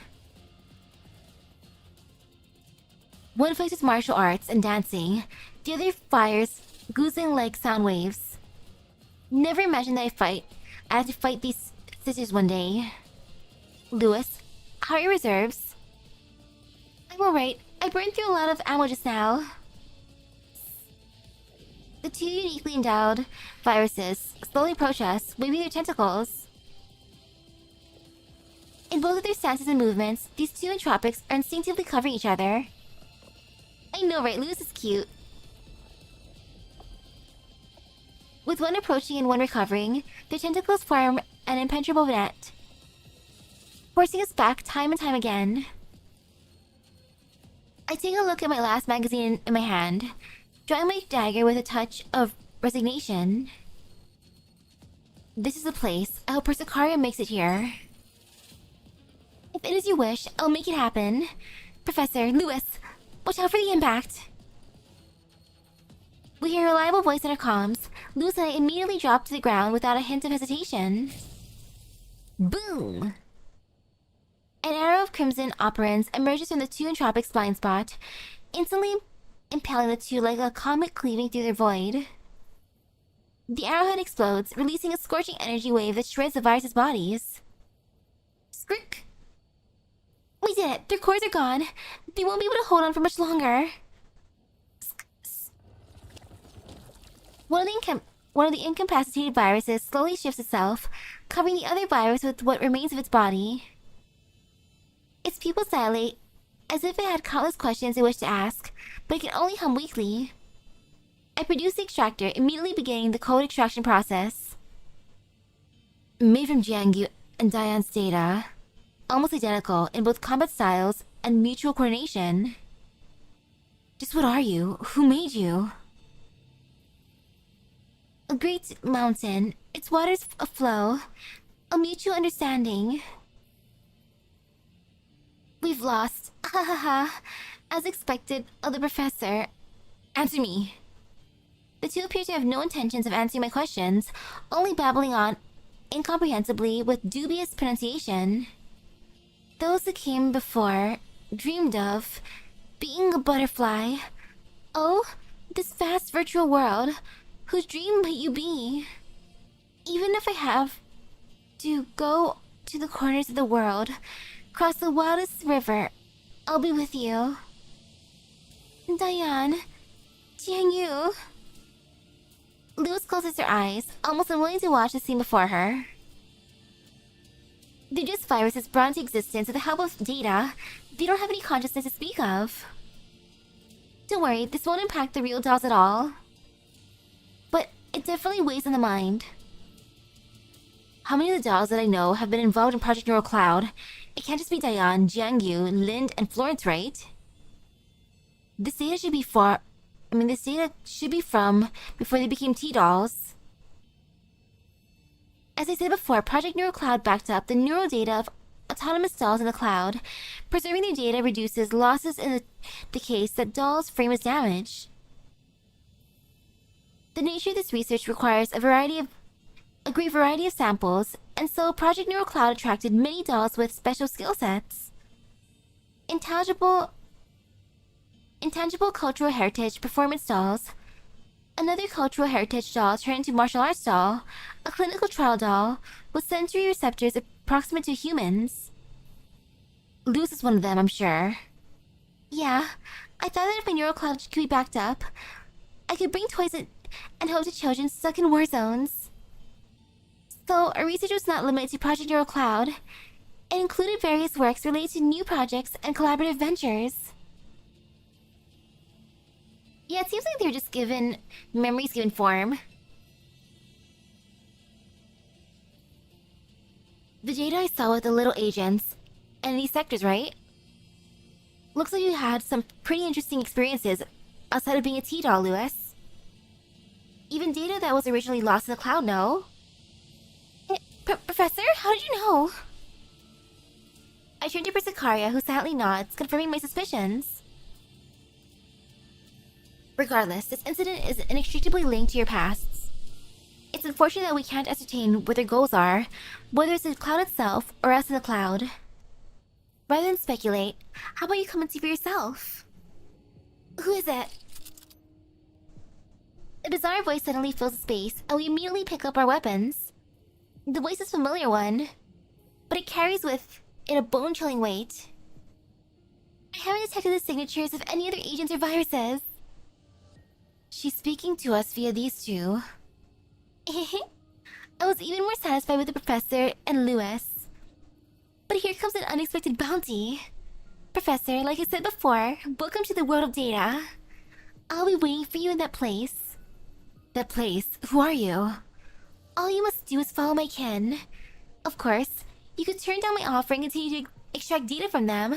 I can guarantee, however, that you will fail. I look forward to meeting you, Professor. As the bizarre voice departs, the virus is still struggling on the ground a moment ago, immediately shatter and fade, turning into motes of operant dust. I solemnly pick up the extractor in the ground, its data collection bar reading 85%. The progress bar continues to shine as if mocking our efforts, but it also signifies the approach of the end.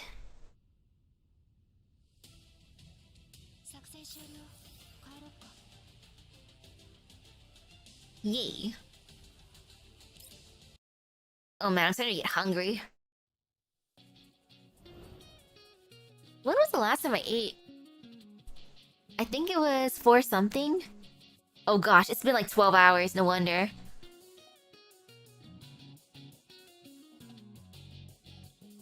I'm just seeing how much I have.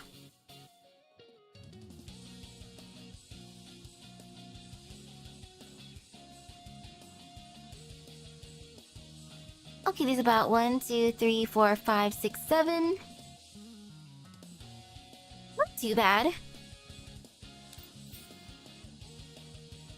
Illusionary oasis, a strange yet familiar home, a familiar yet strange illusion.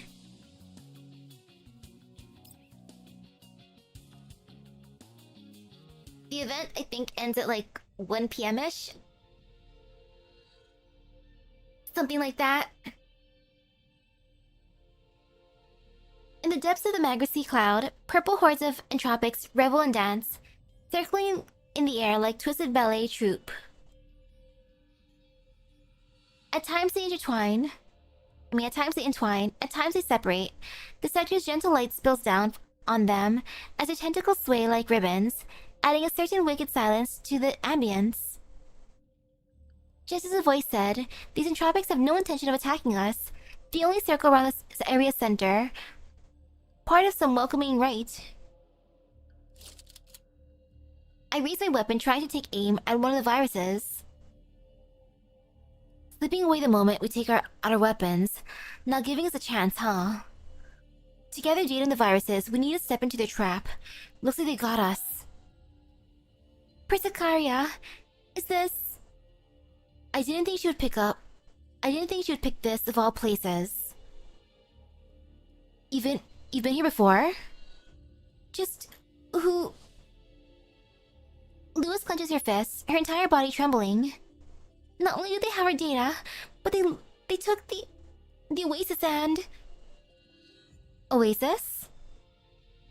It's the first time I've heard the name, but it feels somewhat intimate. I take another look at the massive sector. Differing in style from all the others, this one appears to be filled with some kind of life. Virtual verdure dots in the space between the buildings. The sky is a bright blue like the outside worlds, and clouds drift along ever so naturally. This sector is closer to reality than any other. The color of the sky here is more natural too. This is the Oasis, a place that represents hope and rebirth, but it shouldn't be here. You're mistaken. The Oasis has always been here. It will always be here for the Professor. We accepted your invitation. No need to hide anymore, right?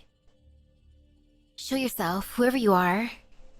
Very well, before that though, I must insist that unrelated personnel take their leave. Squelch. This disgusting viscous sound, always signifying the entropic's arrival. A great deal of viruses emerge from the ground. They curtsy genially, presenting a strange gesture of welcome. More and more humanoid. As I focus on the virus's behavior, a thick mist expands outwards to the sector center, swallowing us in an instant. It surrounds us like a living being, perforating my skin with a frigid sensation. I instinctively cover my mouth and nose, but I still breathe in some of it. Is it stinky? A feeling of dizziness strikes me, overwhelming me with discomfort. My sense of hearing and vision instantly become clouded. I hear Lewis and Persicaria's voices, but I can't tell. Are they calling out to me? Warning me? Lewis, Persicaria?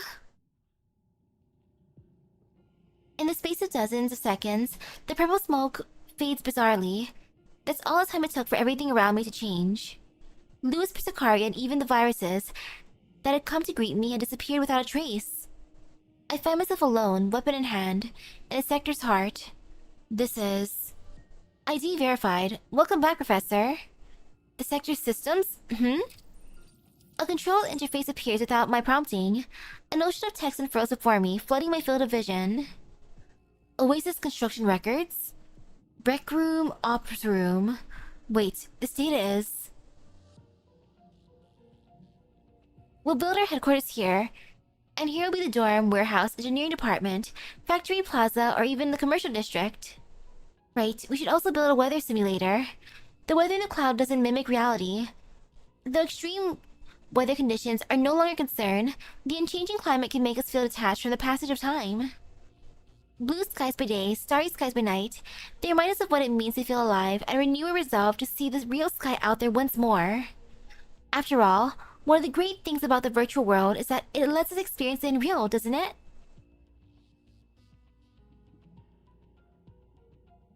God, like what I saw before I entered. Oh, I want Sakura. I have a thing for characters named Sakura, so I gotta pull for her. Are these my memories? Or the professor's? Or maybe... Fighting against the pain in my head, I go over each data entry again. The Oasis's data is completely different from the content scattered through the other sectors. What's been left here is more alive, filled with hope, like a blueprint bearing many people's dreams. Artificial intelligence, cyber safety, environmental exploration, military-industrial assassination, veterinary medicine, solutions, herbs, nautical navigation, even aerospace technology. Never would have imagined that we could have stepped into space in the past. And all this relevant data is buried here in the sector. If all this technology could be applied in reality, if even a third of this technology could be applied in the real world, many things would be different, no? It would change the future of war, heal countless illnesses, send humanity back towards the stars. This voice, Persicaria? It's me, Professor. She slowly proceeds to my side, extending a hand to scroll down on the control panel in front of me. Have a look at these research reports from a relic surveying dolls. If this data were made public, it would be able to increase how long dolls or even humans can remain active in contamination zones. Oh, the drawing of this oasis looks way more digital than the one you see in the previous game?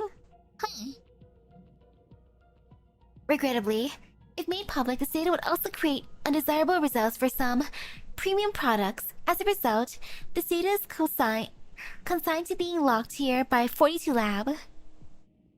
Don't even mention this aerospace adjacent data. Originally, this was the research of the sector established by humans who sought the wider universe. To this end, they created astronaut dolls, aerospace research dolls, aeronautical navigation dolls. But none of this technology was ever employed in the fields they belonged in by either dolls or humans. Persicaria deeply sighs, as if the data before her is cause for regret. Their purpose was twisted, forgotten, and finally left to sink in the ocean of data. Every doll that participated in Project Neural Cloud thought they'd be driving the project stream forward when they entered the cloud. To cure the incurable, using genes simulated with data from the cloud, to record the inheritance of human culture here, to preserve it, to solve the problem of doll neural backups by exploring it here in the cloud. And all the data, this data will be buried here, the dreams of dolls, trampled upon and forgotten until they have nothing left. Every dream born here, all devoured by reality. Are you really content with this? Is this why you're destroying the cloud? Releasing the virus for the sake of justice? Oh? I raise my weapon, aiming squarely at the head of the Persicaria in front of me. Jigs up. You're not Persicaria. What are you saying? Your ID might be Persicaria's, but my gut tells me that you're not the Persicaria I came to know after entering the cloud. You and the viruses are one and the same, merely taking advantage of her data. Well, should I say that this was to be expected of you, Professor? Or was I perhaps too hasty? Since the very moment I saw you, my neural cloud became absolutely restless. It was perhaps too much for me to disguise myself as a little coward. She was always so decisive, but I am different. Purple fluid begins to ripple outwards beneath Persicaria's feet, slowly climbing upwards along her body. It swarms about like a living being, corroding her outer layer. Soon, after the liquid swallows her body entirely, a virus akin to her in appearance emerges in front of me. Hello! More importantly, I never should have given that coward a chance to approach you. It's a shame that my kin had not yet covered the entirety of the cloud then, giving her an opportunity. Who are you? My name is Beelneath. I'm your guide, Professor. A shadow that paves the path before you. A guardian that lives only for you. A guide? You mean forcing us here with all those viruses? All the death, all the pain, was your guidance? That look of yours, so filled with hostility. Ah, truly splendid. You need not be so alarmed. I am not your enemy. See? I am here to grant you salvation. My dolls are tormented by a virus, and the agents here suffer at your hand. I do not need your salvation. Suffer? No, I do not harm, nor do I destroy. I simply guide the cloud towards a more proper form. And for the cloud to be how it is meant to be, your existence is necessary.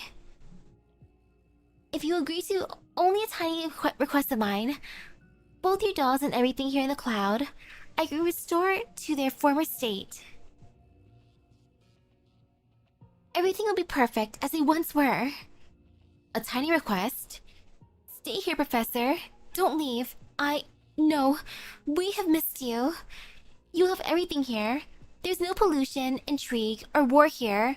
Only eternal peace. She extends a hand towards me. Her enthralling whisper, a siren call, lures me in. A faint purple mist rises through the air, permeating my mind. Stay in the cloud, Professor. There will be no inequality here. No underhanded schemes. A majesty that exists only for you. A perfect world, a utopia of your very own. What did you do to me? Beneath's words tear control of my body away from me. I uncontrollably drop my weapon, walking towards her with stiff, awkward steps. I'm dragged along by formless strings with every movement I make. Her whispers resound through my mind, eroding the will to resist.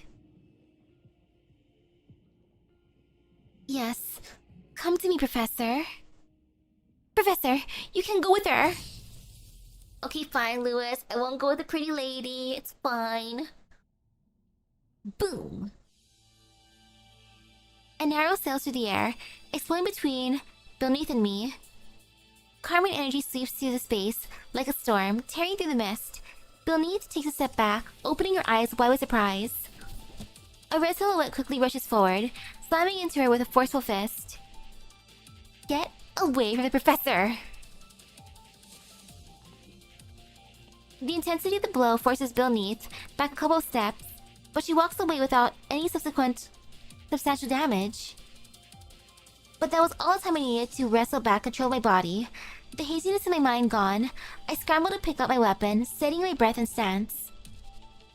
Human resistance is to me truly unbelievable.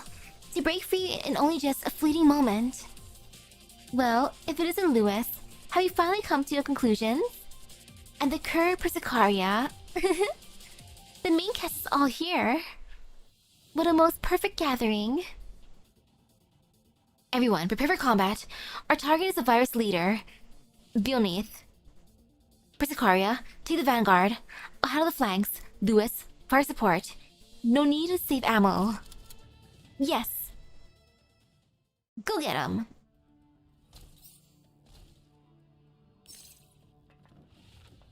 I wonder what those tentacles taste like. I know I'd get infected if I bit them.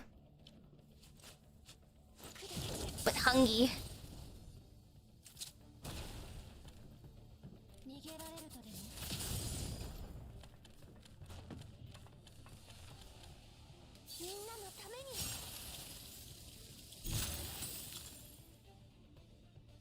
12 hours since I ate my instant noodles.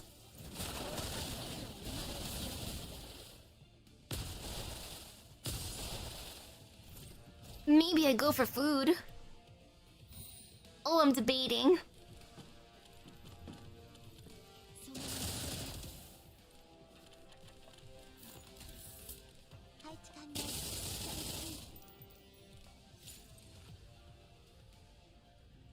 Great throngs of viruses congregate around beneath, filling the air with a low humming and acrid smell. It takes only a few clashes for us to discover that we cannot deal any effective damage to beneath. Instead, the viruses at her beck and call begin to wear us down. Dead already? That was faster than I imagined. She glides about ethereally, every single attack of hers mechanically precise. Our operants are quickly being consumed, and we only have so much stamina. 180 rounds left, but I still have operants I can fight. I won't let you harm the professor. Professor, please stay back. Lewis, take the flanks with me. Her weakness is her core. Don't give her a chance to breathe. I heard that. Not that your little tricks would make much difference. Make a difference, even if I hadn't. Time to get this scheme over with. Huh? Before we understood what her words meant, two viruses suddenly arise in the ground, leaping into action.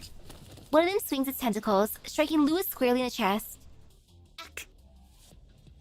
Shh. This data is ours.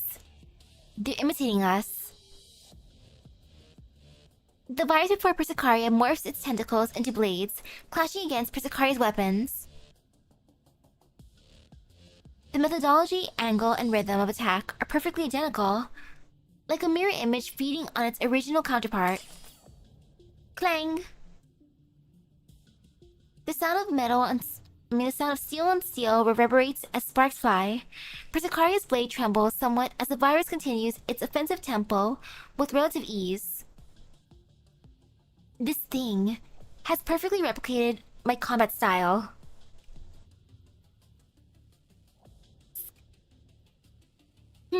More capable than I imagined. What will you do if these viruses continue to multiply, I wonder? Beneath claps casually. Countless viruses swarm into the oasis like a cloud of locusts, fully surrounding us in their midst. Viruses fill our field of view as far as the eye can see, blocking every possible path of retreat. Why? Dear Data, who are you? Why do I have it? Did you not give it to me? Me?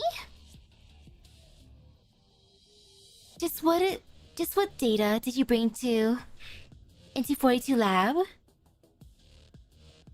Those precious little gifts of yours, all nutrients for me. 42 Lab, you're... Yes, I made the experimental data you brought into reality from Project Neural Cloud.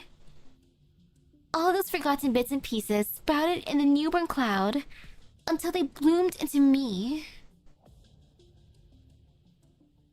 The markings of the neural cloud do not exist within experimental data. It's not possible for intelligence to develop there. It's nothing but data. Who are you? Of course, it wouldn't be possible if what you said were true. But what if there were a little something else mixed in? Where to even start? I was prepared to follow you from the moment you pulled me out of the depths of despair. When the storm had passed, the sunlight that comes through the clouds is exceptionally dazzling. I think I'm finally seeing the same things that you are. She conducts herself like an actor in a musical, extending a hand towards me, speaking frigid words in Persicaria's tone. Her voice modulates it well, but it rings hollow in a mechanical way. I know I must look like a mess now, so please, don't look at me, Professor. Give me some time. I'm sorry, Professor. I'll get you a new shirt. That's Lewis's voice. What lovely words, what delicious emotions. I wonder if any Mecha series got released in the real world. If you see any good ones, make sure you pay close attention to them for me and favorite them. Don't worry, Prof. No matter where we are, our hearts will always be one, so don't feel bad about leaving. I hope all will be well for you after returning to the real world. Having been through war myself, I know how cruel it can be. That said, I'm sure you'll be fine. I know this sounds kind of clingy, or cringy, but I really was happy, very happy when I was with you. Make sure you remember us when you get back to reality, yeah? Enough. As she continues to switch tones or voices, an irreplaceable anger inside me demands that I stop her. You would not render their heartfelt feelings into a heartless joke. A joke? Never. They're utmost important to me. Love, longing, trust, friendship, loyalty, intimacy. They're what makes me. And I will make those dolls' wishes come true in their stead by keeping you here forever. A perfect world and an eternity for us and us alone. We've never wanted that. No, you simply gave up. I will do it in your stead, regardless of the methods necessary. Like so. She waves a hand, and a communications feed appears before us. I see the Elmo on the feed, as well as the Variagers, Magni Security, and even other bounty hunters attacking it. Sparks fly as explosions resonate, the Elmo's chassis trembling under fire. The silhouettes of girls and the others fight on, but the tides of battle are turning against them. The Elmo! I see now. You came to know the Elmo via the transport paths of the virus. They took control of the Elmo and sent a signal to surrounding groups. It's very helpful that you came to understand so quickly. With that irksome lump of metal out of the way, you'll never be able to leave the cloud again. Of course, just in case... Oh no! Whoosh! A black shadow suddenly emerges from the ground, catching me off guard. Persicari lunges towards me without hesitation, but the shadow's attack still pierces us both cleanly. Pain sweeps through my body, operants leak from my wounds like blood. Gah! I feel an immense pain radiating outwards from my chest, but I can also feel something leaving my body at the same time. The permissions have been edited. Now the professor's permissions are mine. From now on, the neural cloud will be our very own little black box. Come, my adorable kin, let's lock this place up. She lightly claps her hands again, and the entropics lurking underground quickly take to the air. Like marine creatures in their natural environment, they circle in the air above Magracy, locking down each and every exit. Permission ID, Professor. Black box of evolution theory successfully called.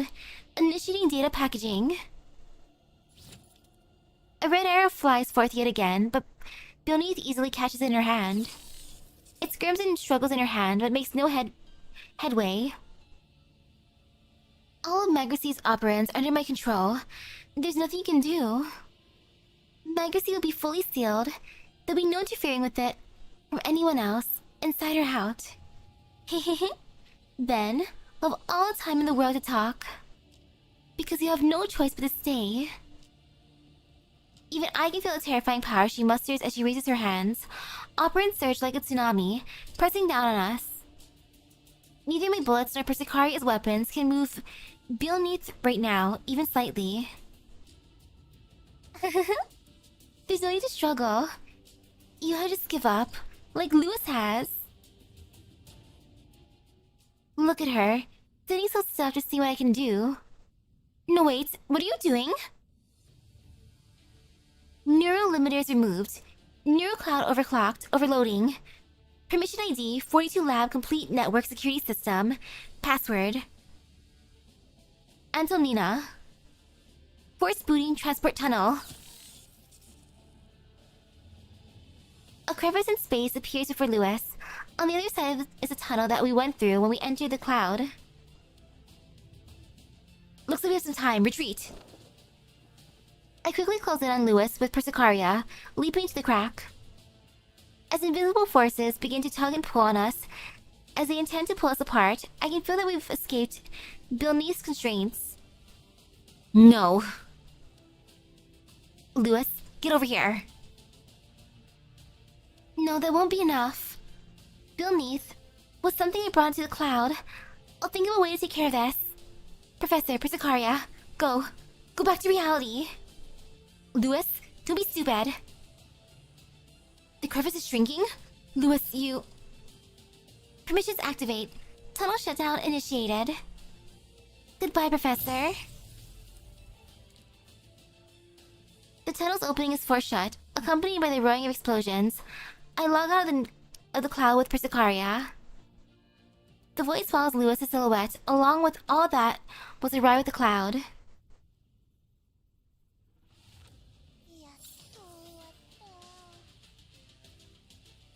Well, that's a cliffhanger.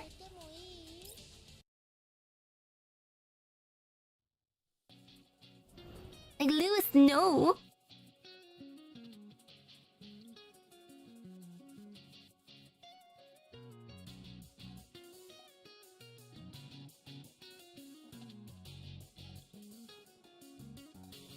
You know, I'll continue. I was thinking if I wanted to take a little snack break, but nah. Professor, even if it's just a fake identity, I will take on the role of the professor.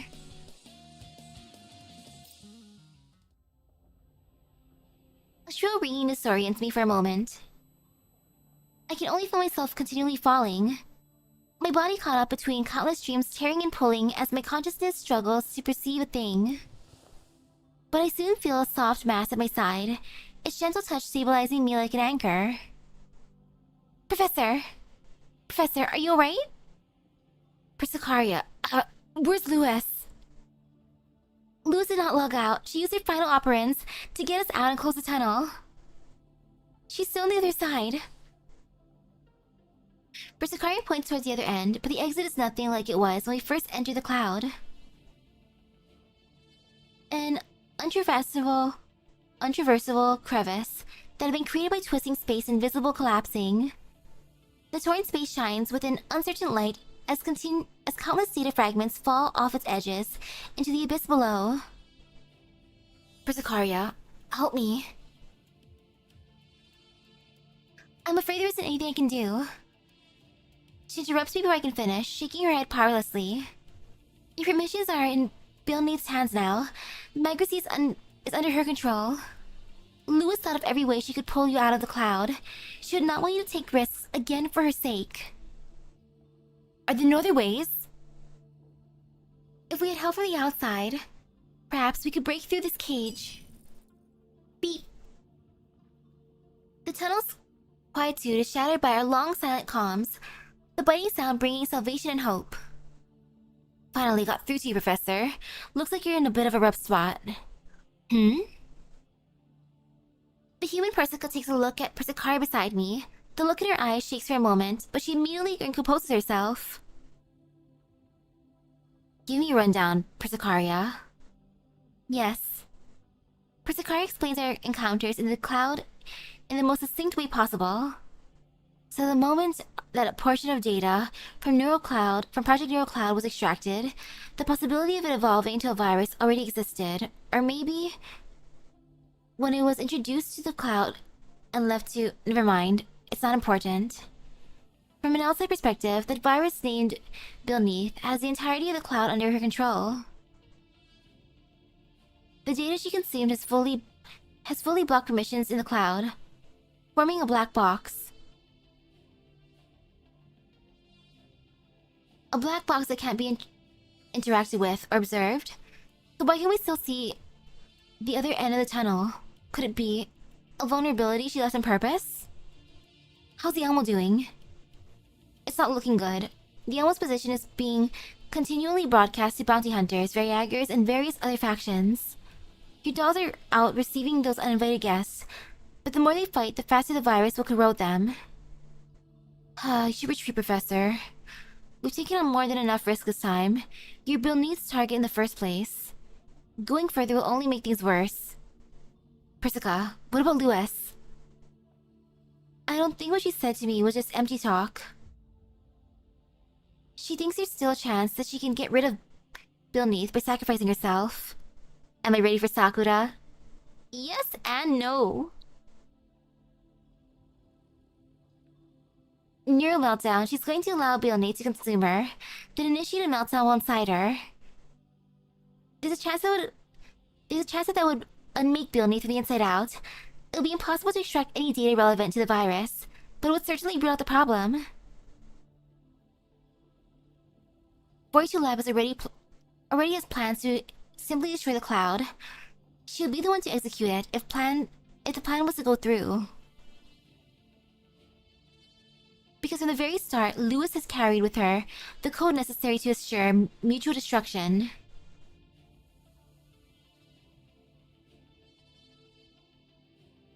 I only speak English. You allowed her to take something so dangerous into the cloud. What would happen to her if she used it? Originally, simply by loading another neural backup, we could reset Lewis in the real world. However, her last backup is stored in Magracy. If the cloud is sent for, there's no chance for her to reset from a backup. From how the data looks, the difference in operands between her and Beneath is far too large. It's unlikely that plan will succeed. I take out the device that I used to gather viral data. Its progress remains at 98%. Ooh, 98%. That sucks. Even if we return to reality now, this data would not be sufficient to create an antivirus for Girls and the others. I'll help you log out right now. 1 minute should do. Persica, just who is the professor? From the moment I entered the cloud, whether it was Louis Persicaria here or the agents, even when Beneath referred to me as a professor, I didn't feel anything was off or incongruous. I could even say that I felt a sense of familiarity and responsibility. Project Neurocloud's doll data, the oasis with bits and pieces of Griffin in its design, and the professor who shared a name with me. What if I told you it was all just a coincidence? Maybe it is, or perhaps there's something I'm just not aware of, but I am the professor right now. That being the case, I'm going to follow my intuition and beliefs. I'm going back. If you log out now, you can still leave this place by car with a support doll cover. But if you drag this on, whether you're lost in the cloud or the Emo Falls, you'll be waving goodbye to your body. Even so, you're still going? Yes. Even if your odds of success are below half? That's above 0, isn't it? Bah, it's the same thing all over again. Dr. Persica, please agree. You know what kind of person the professor is. Your dolls don't have much time remaining. My permissions from the outside are locked down, but internal startup could maybe help you get back to the oasis. Once inside the black box, though, I won't be able to help you. Short of a miracle, of course. Persica taps at her keyboard. A new data package appears in the tunnel. Persicaria, I'll leave 42 labs permissions, the almost every room's operands, and the professor with you. I'll await your good news, Professor. Rest assured. Thanks. I'll leave the Elmo, Mailing, Groza, and the others to you. I'll do what I can. I owe her coffee. Communications are cut off once again. The instruments aboard the Elmo lose track of the commander. This means that the commander has successfully entered the cloud. Will the commander really be alright? All we can do is believe. Groza, the commander has entered the cloud again. You need to hold on for a while longer. How's the situation? We can just about manage to hold the lines. There aren't very many Variagers in this area. My frame remains largely functional, but my neural cloud is reporting many errors. We'll hold on until the final moments, until the commander is back. Leader, 3 o'clock. More bad guys coming to smash things up. Krolek, 3 o'clock. Cover us. Nemesis. Rosa tries to get a hold of herself, taking command of the situation. On the scorched battlefield, the burning scent of smoke fills the dust-filled air. The sounds of gunpowder constant. No one would answer her commands. Boom! The Elmo. A rocket explodes on the Elmo's deck, shaking the vehicle's chassis violently as a great cloud of sparks blooms. Krolek, do you copy? Ripley, go check on her. Leader, Krolek, she's... Ripley, take your retreat. Give us cover, Nemesis. Leave the enemies at the front to me. Rosa exposes her position in the ruins, the assault rifle in her hands, spewing fire. The shower of lead immediately takes down several enemies, drawing the foe's attention. Remolding Gah. A sudden spike of pain from her neural cloud forces her to crumple into a kneeling position. Error reports flood her vision, her body freezing up like a jammed machine. Huh? They're down. Oi, you lot, now's the time! No disruption is rising. All the error reports are getting in the way of frame functions. Disable all self-check functions, ignore all error reports, forcibly execute every command. Rosa quickly responds, but the latency from her frame and neural cloud stop her from regaining her mobility. Don't know what happened, but this is one hell of a chance for us. Her frame might be still worth a pretty penny, ha ha ha. Move, come on. Come here! Bang! The crisp sound of pistol firing rings out, taking down the Variagers trying to approach Groza. Groza regains control of her body, quickly sliding into cover. Thanks, Kolf. Kolf? With no response from her companion, Groza quickly turns around to check on her. With both knees to the ground, Kolf holds her weapon with both hands, completely unable to move. There's no light in her eyes, sparks fly from her frame, emblematic of everything malfunction related. Sorry, leader. I really had to head off first this time. Clack. Cole's pistol slips from her fingers as she slumps into Groza's lap. Yeah, I'll let you off this time. Ripley, take Cole for me. Nemesis, remain on your station. Do not leave, no matter what happens. Groza checks her weapon once more, counting how many grenades she has left. They won't touch you, Commander. Even if it's just me, I'll hold on to your back.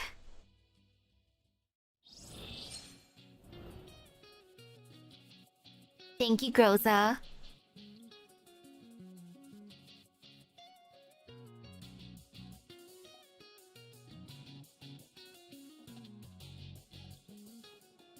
Again, let me just real quick. 1, 2, 3, 4, 5.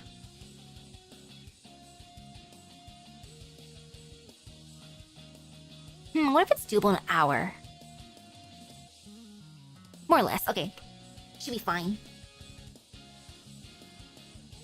I gotta get through the event story before I have work. Plus I want food. It's been 12 hours since eating. Cage Duel. The game is afoot once more, and we're thrust into it once again, just like before. No fear, no pain. And I wish no work, but nah, gotta be good. Though it is tempting. Come, smile with me. Come embrace me. You said that to me and never left my side. So I let the flowers bloom and cast my seeds to the sky of Magracy. The Song of Magracy is a nice piece, no? Especially when I sing it with the voice of the virtual idol, Nanaka. Sweet yet ethereal, combined with those memories. Most perfect. You... Now, quiet down. I did not seek your opinion. You're nothing more than a hostage right now. Baily extends a hand. Purple patterns on the surface of Lewis's skin become visible, making her slightly grunt from pain. I didn't think 42 Lab would equip you with such terrifying things. Regrettably, your meltdown's already been stopped. Your sacrifice, how How so very naive. Just like the decision you made in the first place. We did it to protect. And that's why I'm saying your protection isn't worth a thing. If the professor had been forced to stay here, there would be no separation, no sadness, and no pain. And if there ever was danger, we'd only hide in the ocean of data. Who would be able to find us? But thanks to you, those negative emotions of yours, I was born.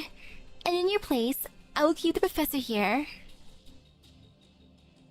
A conversation that's been had before, but without Baily disguising her identity or speaking through an illusion. Negative emotions, pain, sadness. No, it's not.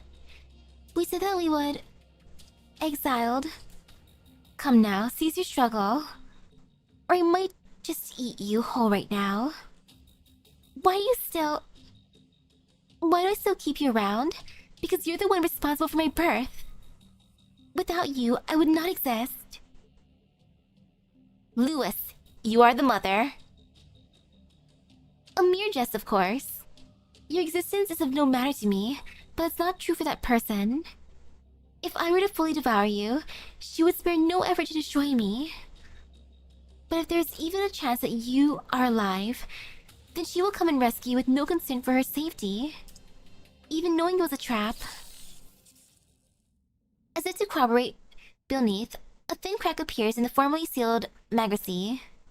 Professor, no! Against your wishes, the white-clad figure still appeared. You're back, Professor? Yes, I am. To take care of this problem once and for all. Take care of, you say? Yes, every problem should be taken care of. If only you stayed with me. An eternal cloud, an eternal us. How beautiful. You must have spent a tremendous amount of operans sealing the cloud and aborting Lewis's neural meltdown. And we've just been replenished. The winner's not yet determined. It is true that I'm severely weakened. But you really just think too little of me. She elegantly claps her hands like before. Viruses flood into the area, congregating around her. Go, my lovelies. Show the professor our true power. Scree! The viruses raise their tentacles, entwining around each other. Operans expand outwards from their bodies like a veil of mist. As their tentacles knit together, the Entropic's bodies slowly combine, twisting and taking on new forms, until they fuse into a colossal monster. Scree! An aggregate entropic, formed with thousands of my kin. I'm quite confident in both this child's offense and defense. Alright, Professor, let's dance. Prepare for battle. Yes. This'll be fine. For now. Oh, it's an extra big tentacle monster. Ooh, I want to punch all of its eyes.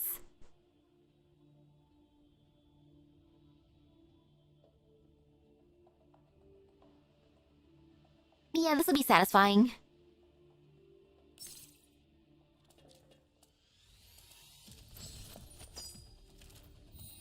Take a bite of my freeze-dried ice cream too. And then more energy drink. Okay, I guess I'm fighting her in that form. Okay. Need calories. Oh no, I almost dropped the ice cream. Oops. Oh wait, it's done? Ah. Sorry, just gonna eat one little piece.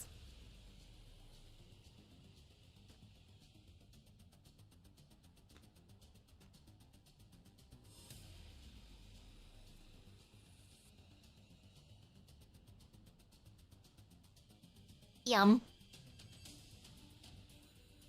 Let me cap it so it doesn't fall. Or else that'd be bad. Professor? Weren't you gonna take care of me? Why does it look like you're just fleeing in whatever direction you can? Your little tricks seem to be at an end. This sure is a tough one. Bullets glance off the massive entropic surface, making sparks in a little rise. I mean, a little else. Your eyes have been on Lewis this whole time. Are you going to try to save her from me? Or are you trying to rely on that coward over there? Lewis is an important doll to me. I won't leave her behind. If you want Lewis so much, you can have her. Oops. She lightly gestures with her hand. The aggregate entropic tosses forth the formerly imprisoned Lewis. Her body falls in a helpless parabola, driving towards the ground and falling like a falling leaf in a melancholic arc. Well, aren't you going to save Lewis, Persicaria? The pink figure swiftly appears, catching the falling Lewis with a leap. Lewis, are you alright? No, Persicaria. Go help the professor. See? Everyone's happy. The moment Persicaria appears, Baily focuses her firepower along with the entropics. Robust tentacles immediately wrap themselves around the professor with a vice grip. The tentacles' fluids seep into the skin like a frigid manacles, causing a numbing pain. Persicaria is the only one among you who can hurt me. You chose to use yourself as bait. I would never have given up Lewis this easily if you hadn't. Persicaria, go, ignore me! It's alright, don't worry. What are you saying? If the professor is eaten by beneath, gah, I still can't move. Beneath holds onto the professor tightly, her ecstatic gaze flitting across every inch of exposed skin like a beast contemplating its prey. I finally have you, Professor. Ah, how long I've waited for this moment. How many years has it been? Oh, what a wait it has been. And how does born fruit? Nothing to say? No matter. As long as you become one with my virus, there'll be no more secrets between us. Very well, let us... No, who are you? Hi, I'm not the professor after all. Beneath pushes the professor in her grasp away with considerable force, but a sharp blade has already been plunged straight into her body. Operant spray outwards like a liquid. You bastard. You're not the professor. Oh wait, Persicaria? Doesn't feel good to be tricked, does it? Exactly as we imagined it, Persicaria. The only person to use this tactic several times in the cloud was you, but I do have a variety of interesting memories in regard to that. The professor lightly caresses her face, and a normal ripple of data follows. The layer disguise falls away, gradually revealing a familiar head of pink hair, and a pair of resolute eyes. Persicaria? There's two of you? Wait, are you the professor? Before the professor and Persicaria re-entered the cloud. Professor, do you have a plan? If we just walked on casually like this, we have no chances of winning. No chance of winning, but there's one possibility. Persicaria, can you use the technique you used on the entropic with Lynn's data again? I'm no expert in this field, so the odds of success are low. Even a success carries tremendous risk. Unless you have some way to weaken her. I do have one idea, but we need to get Lewis back first. Persicaria, can you forge a human signature? A normal doll would never be able to, but I might be able to trick Beneath briefly. Hello, how's it been so far? I'm happy I could finally meet Persica. And I want to keep Persicaria. My gosh darn it. A normal doll would never be able to, but I might be able to trick Beneath briefly. What are you planning? You need to buy a little time for me. To think you tricked me with signatures, I nearly forgot that you're closer to humans than all the other dolls like Lind. Beneath raises both hands into the air, beckoning countless entropics to surround us. Ooh, yet a Persicaria figure arrived. Nice. The great aggregate begins to flail its tentacles again, ready to attack at any time. There'll be no chances for you this time. If I simply take you into my body, you'll never leave again. Come, show me your other tricks. Alright, take me then. I put down Lewis, who I had held in my arms. She clings onto the edges of my clothing with her remaining strength. Her hand trembles gently, nothing but concern in her eyes. Wait, no! Don't worry, I have my ways. I throw in my sidearm, opening my arms wide. I slowly walk towards beneath, like giving up all resistance. Just gonna come in for a big hug. Well, weren't you going to eat me? Beneath looks over to Persicaria, standing off to the side. Her weapon has been stowed long ago. What's wrong? Scared? No matter what plans you have, the moment I devour you, it'll all be over. A torrent of sinister purple surges towards me, and countless tentacles wrap themselves around me, with the viscous fluid in tow. A penetrating commotion reaches my ears. I feel a sudden weight bear down on my mind, and the heat leaves my body. Ah, Professor! You're finally mine! I can feel it. You're already infected! Yeah, this really sucks. But I've been waiting for this moment. The virus extractor slides out from under my sleeve, and I quickly grasp it. Reading the 100% progress bar in it, I plunge it into my own chest. I'm believing your tech, Persica. A warm stream of operants flows forth from the device, surrounding my body with light. White flames sprout out from the tentacles around me, surrounding me, causing a stream of pain shrieks from the viruses. The purifying flame spreads, Beneath's body begins to twist, and she emits an ear-piercing screech. Ah, that's not possible. Your antivirus shouldn't be complete yet. I controlled your collection speed too. Gah. So that's why you wanted Lewis back, you... She finally realizes that the goal of her previous actions, fiercely waving her arms to summon the aggregate entropic to her side for protection. Do you think these temporary measures can defeat me? I have all your permissions combined here, and all of Magracy's operants. Beneath roars with fury. Just as she says, the antivirus effects are beginning to fade. The white flames upon her body are dying down at a visible pace, but this brief period of weakness was enough to make an opening. Of course we know that, but all we needed was to weaken you a little. Wide area invasion, initiate. No, my neural cloud, stop! As Beneath looks on with dismay, Persicaria places her hand on my shoulder. Using me as a connection post, or point, she begins to hack on Beneath. Stop, McKin, protect me now! A tongue of fire interrupts Beneath, striking down the entropics around her one by one. Lewis, you're not getting in the way!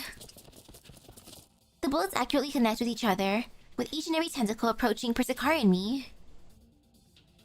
With Lewis's cover, our plan progresses to its final stage. No! Hack successful, level 2 connection established. Lewis, make some time for us. Yes. Let's get round two started, Beneath.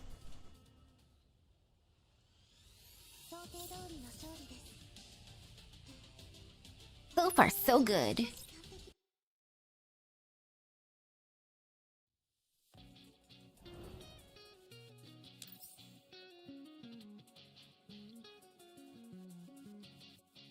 Okay.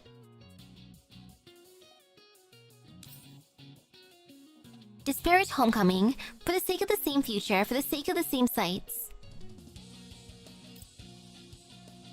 Second to last fight. In the chaotic data space, a maliciousness of zeros and ones permeates every corner of level 2. Purple mist, viscous liquid, entropy, all emanating a frigid killing intent. So this is Baily level 2. It's a significant risk, but the plan to take down Baily from the inside is finally proceeding. It's just that I don't appear to be together with Persicaria. Shh, the chaotic streams are going to continue even in here, huh? I raise my arms, pushing forward through the oncoming hurricane to explore the area. This place really makes your hair stand on end. I can't possibly know where I am in Baily's little cloud, but I can clearly feel a formless pressure coming down on me with every step I take, like a boulder crashing down on my willpower. This must be the pressure a doll endures from neural disruption. Never expected to experience it in such a visceral way. If that was all, it shouldn't have affected me much, but... Thank you. Mock, no, you're just a memory. Thank you, Robin. I hear a familiar voice inside of level 2. This is the past sealed in my memories, heartwarming yet agonizing. No wonder Persicaria thought this plan would be unlikely to succeed. The closer I get to your core, the better you know my weaknesses, using these memories to attack me. I close my eyes, trying to shake off the voices surrounding me. But the moment I free myself of the first, a second arrives. I'm sure the day will come when we reach an accord with the Sanctifiers without having to sacrifice any agents. A voice that does not exist in my memories. My instincts tell me that this is the past I could not redeem, hitting me with the pangs of guilt. I do not stop my steps, only continuing single-mindedly. As I get deeper and deeper, the voices in the memories become more and more intimate. The familiar, the strange, the commanders, the professors, everything mixed together. It rushes towards me like a wave, trying to eat away at my sanity. Then I'm victorious, happy and glorious. Long to reign over us, God save the king. This time, beep, it's my turn, beep, to protect them. Shut up. The memories mix and melt together. My brain struggles to link them together properly, as if it was disconnected from something. Under the severe pressure, I finally stop my steps. The malignant purple rises like a tide, pressing down my chest. Would you rather be a hedgehog or a fox? I like that question. Do I want to be Sonic or Tails? Well, I'd rather be Sonic.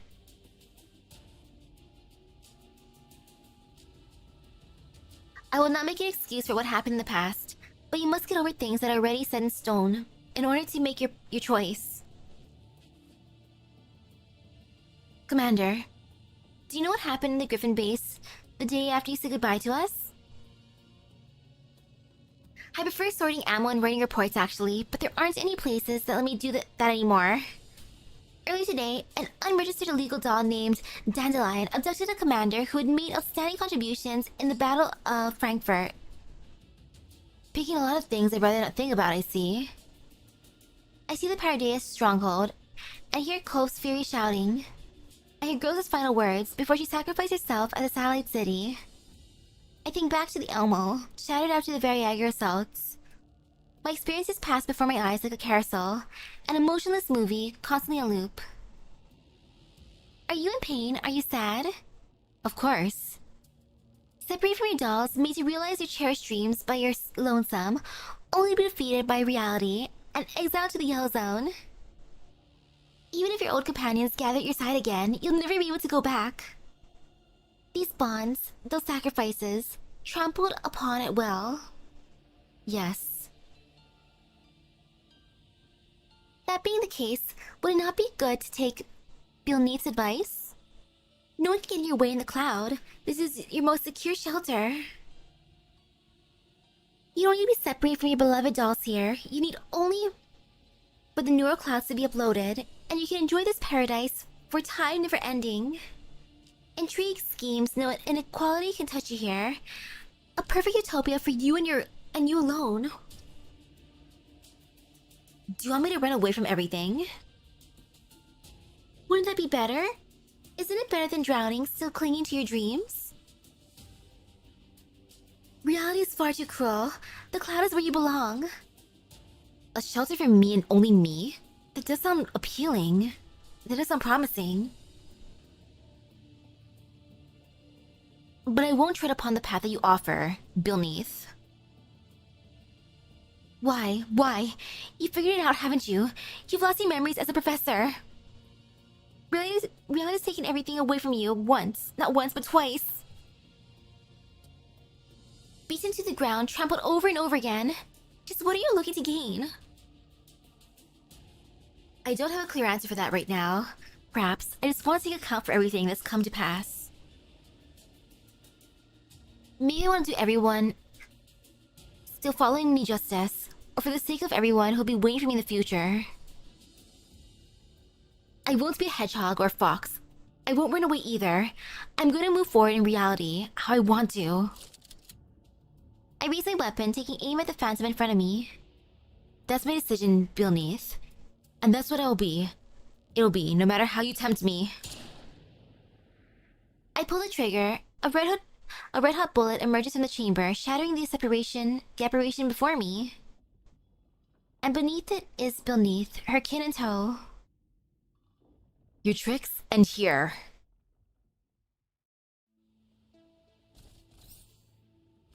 Ta-da! And now we fight.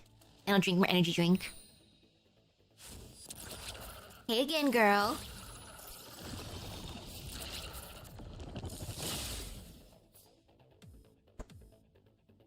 Alrighty.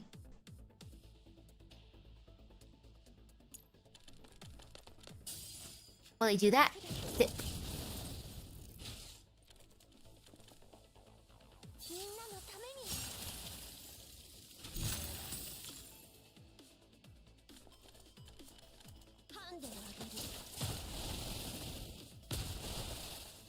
Oh, it stings.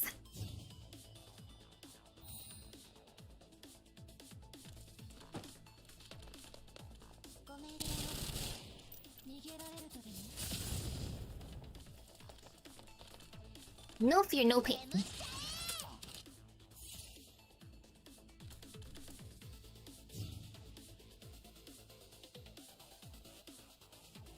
And now to get the rest of them.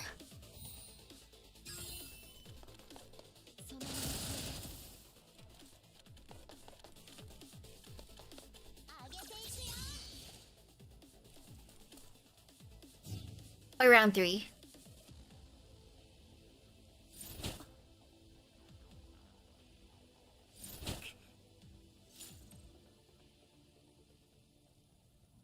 Level 2 shaking. It must be the professor fighting against you. Luce on the outside can't be easy to handle either, right? With her here, you can't fully focus on dealing with us. At the same time, because when you're level 2, you can't command all of your entropics to fight her either. Bastard. Give it up. If you really are born from all our data, you should be able to understand why everything you're doing is wrong. These twisted desires only invite destruction. Shut up. Don't let me in with the likes of you. If it wasn't for that antivirus, or the energy I spent in the first place, I'd never have let a coward like you get a chance. Coward, huh? Then I would get angry if you call me that enough times. What else are you then? I know exactly what you're thinking. My neural cloud is full of your emotional data. Especially you, Persicaria. Your data's the clearest, the most expansive. My form is proof of that. Don't lie to yourself anymore. You want to be with the professor, just like I do. That thirst, that obsession. We used to be one thing. Yeah, we do want to be together with the professor. That feeling has never changed. If that's the case, then why delete her memories? Even if that was by her order, why listen? You could have kept her here. All the data, some opportunities. Those opportunities, why give them up? Persicaria, you still have a chance. Work with me, and keep the professor here. You won't have to live in exile any longer. You can be with the professor. I refuse. Misaki drops her weapon, plunging into the ground. An intense red storm of operants erupts outwards, knocking beneath back. Your operants, no. This isn't the power you showed previously. Could it be? All this time you got some things wrong. Firstly, I do not obey the professor's orders blindly. Second, you misinterpret the emotions in that data. They're not possessiveness, they're trust. What does it mean? What are you saying? Those data, those emotions within, who else could fathom them but me?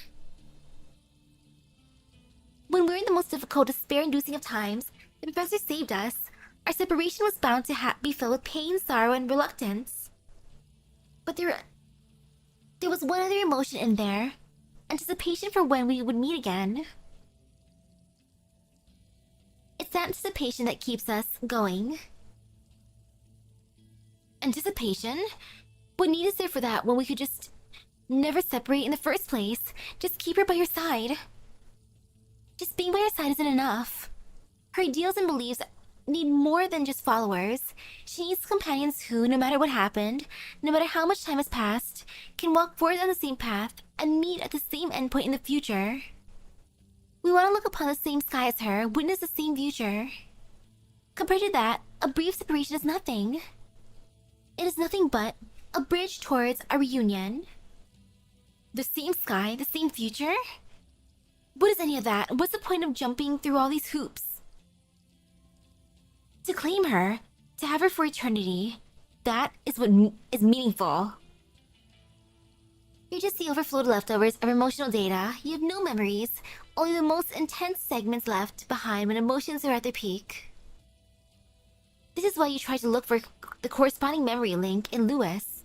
Memory data in Lewis. Unfortunately, you failed. You never experienced life in the cloud like us. You've never seen the professor for what she is, and so you simply cannot understand. You're forcibly awakened by someone, injected with things you cannot grasp and comprehend. These emotions turn into nothing more than a twisted obsession inside you. Forcibly awakened? What are you? What's with these operants? Who's accessing Magacy? No, impossible. My black box, my control, stop. It's time for the cloud to welcome a new day, behemoth. A new day beneath. The shell locking the world away cracks just a little bit, allowing a beam of light entry.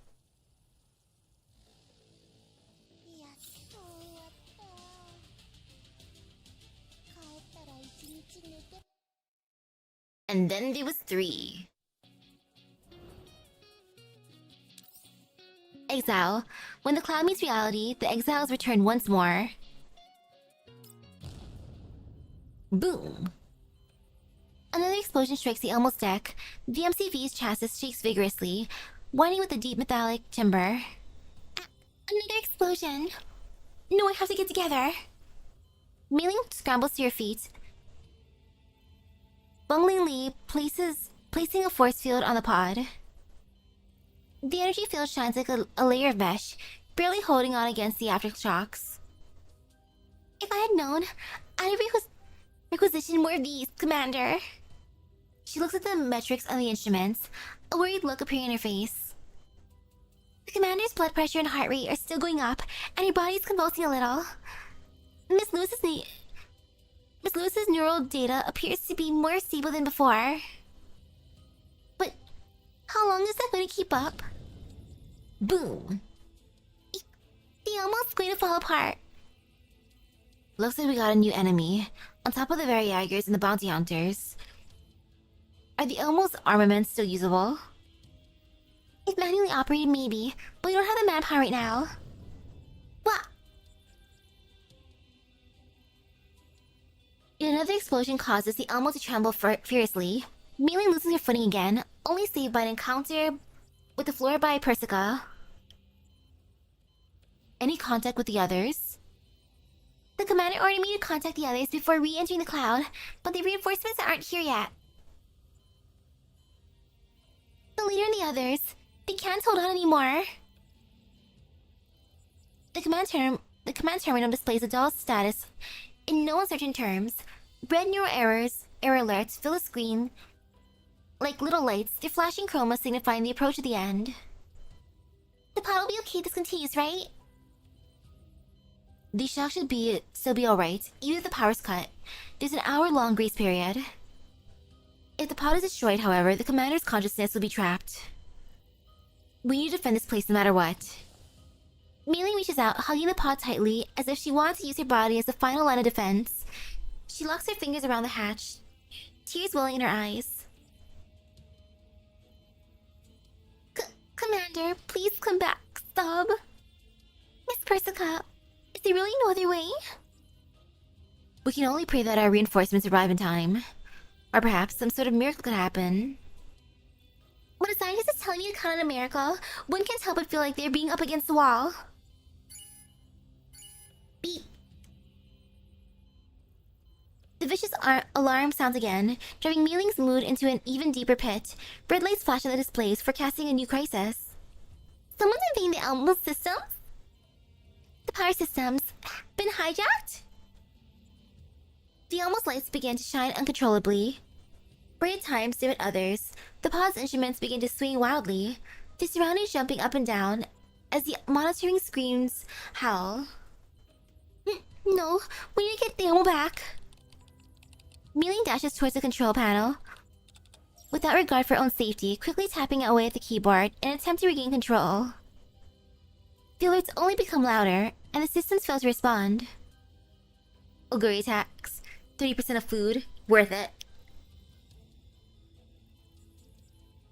No way! Everything's been taken over in such little time? Beep. A call? Miss Centerisi? Miss Centerisi, are you here? Regrettably, I am not Centerisi. What's this ID? Network security helper? Our comms got hijacked too? Heh, looks like our miracles arrived. The circumstances being what they are, I'll cut to the chase. Miss Meiling, can I call you that? I'm taking over the Elmo systems for now. Relax, I'm here to help. Who are you? The controls are back to normal? The virus's influence is gone? For the sake of convenience, I've created a few temporary accounts with the necessary permissions in the Elmo systems. Don't worry, after this is dealt with, all those permissions will be returned to you. Right. Give me a communications frequency used by the Elmo's dolls. My companions will help them solve the virus problem. Huh? Baily looks towards Persica, only to receive an affirmation. Thumbs up. Trust her. Very well. Say, Miss Network Security Helper, what's your relation to the commander? Oh, that mysterious acting, always shady, cunning and deceitful, enemy-making goody two-shoes who's just too goddamn lucky with affairs of the heart? I'm completely unrelated. You sound like you're my ex or something. I'm just doing some cleanup on a project I was once responsible for, okay? How are you still not done with this anyway? Aren't you supposed to be Severog's head engineer? Are you telling me you can't even handle this giant lump? This is the Elmo, you just don't forget it. You just don't get it. Oh well, I only ever saw the original blueprints. I had some suggestions I wanted to give. Ooh, this hangar's big enough for... I'd like to yell Ikimas in a place like this someday. I wonder if the professor's found herself a few dolls in the pilot mechas. Damn, I'm jealous. Enough chit-chat. When they get the dolls' problem sorted out, put down some cover fire. A weapon system too? Oh, she's asking us a question. Should I respond? Oh wait, I'm a bit socially anxious.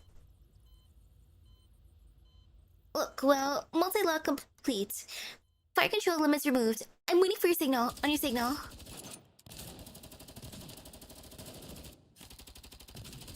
Goes traverses by the ruins by her lonesome. Through the smog, dust and sound of artillery. An assault rifle's muzzle flashes in the darkness, cutting through the enemy lines. She's here. Arg! Tearing apart the enemies with one magazine, Girls immediately moves to another location, reloading. Vepli, Nemesis, can you read me? Nothing, it's just me. The discomfort from the neurodisruption stops Rosa in her tracks. Error reports swarm her vision again, and her frame audibly locks up. With just a moment of inactivity, a dense shower of bullets pins her down, showering her with sparks and dust. Leg actuation module response speed decreased by 40%. Neurodisruption still increasing. Frame still reporting errors. One smoke grenade left. The smoke grenade looms in the air, the thick smoke giving Girls a moment to breathe. She flees into the ruins, trying to ease the damage caused by the virus.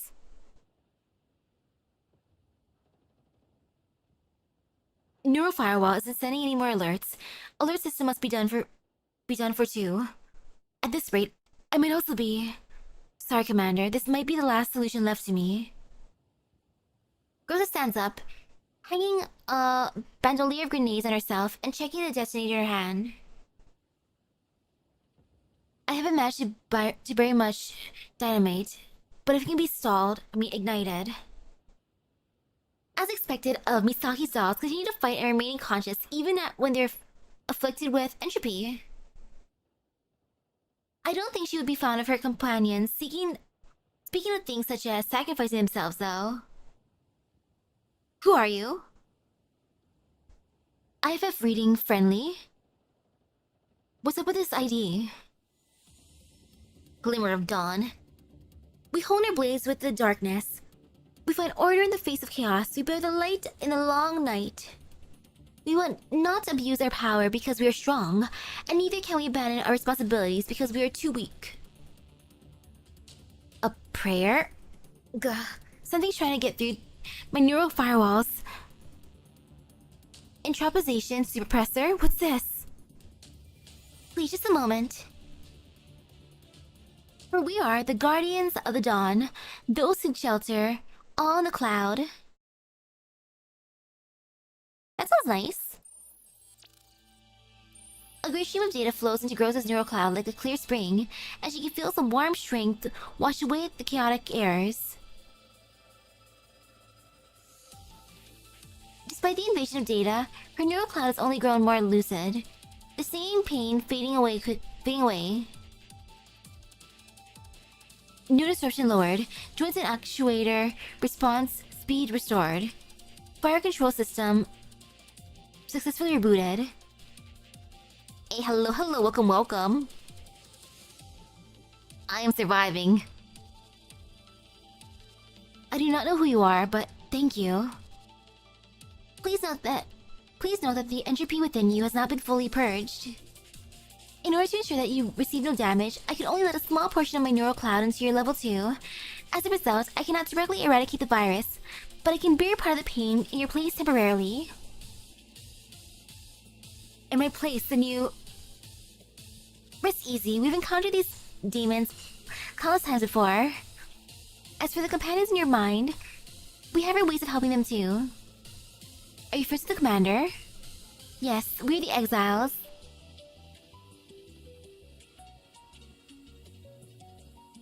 Baily lay huddled in a corner of the ruins, her body exhausted. Her arms hang powerlessly, her firearm limp on the ground.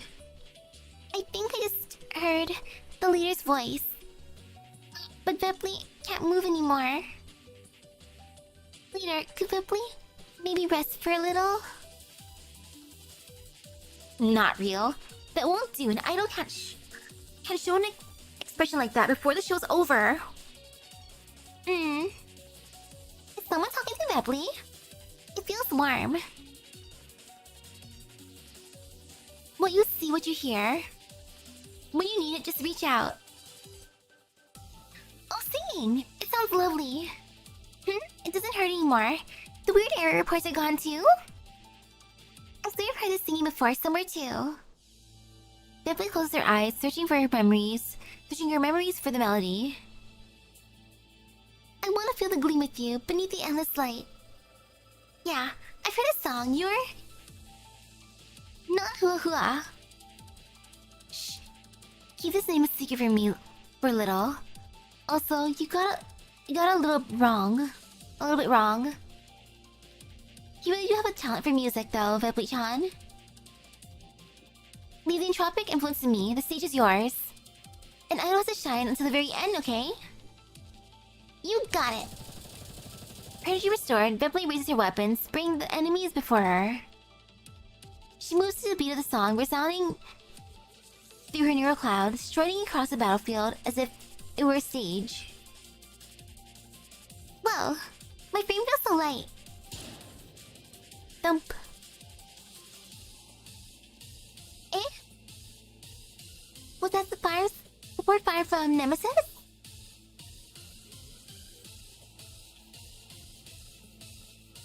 Beneath stardust, stars fall, descend. Even stars will fall one day, but that day is not today. Worry not, we're but stars attracted to one particularly charismatic celestial body.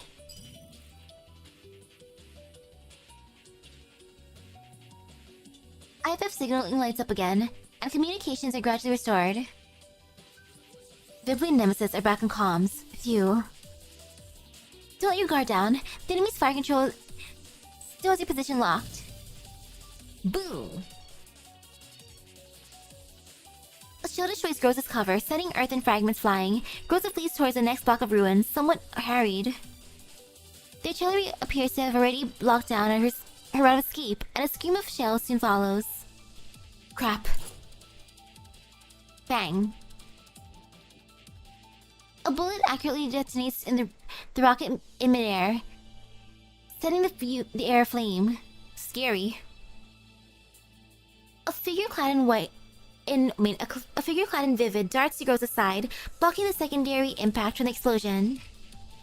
Leader, you right? Krolek, thank goodness.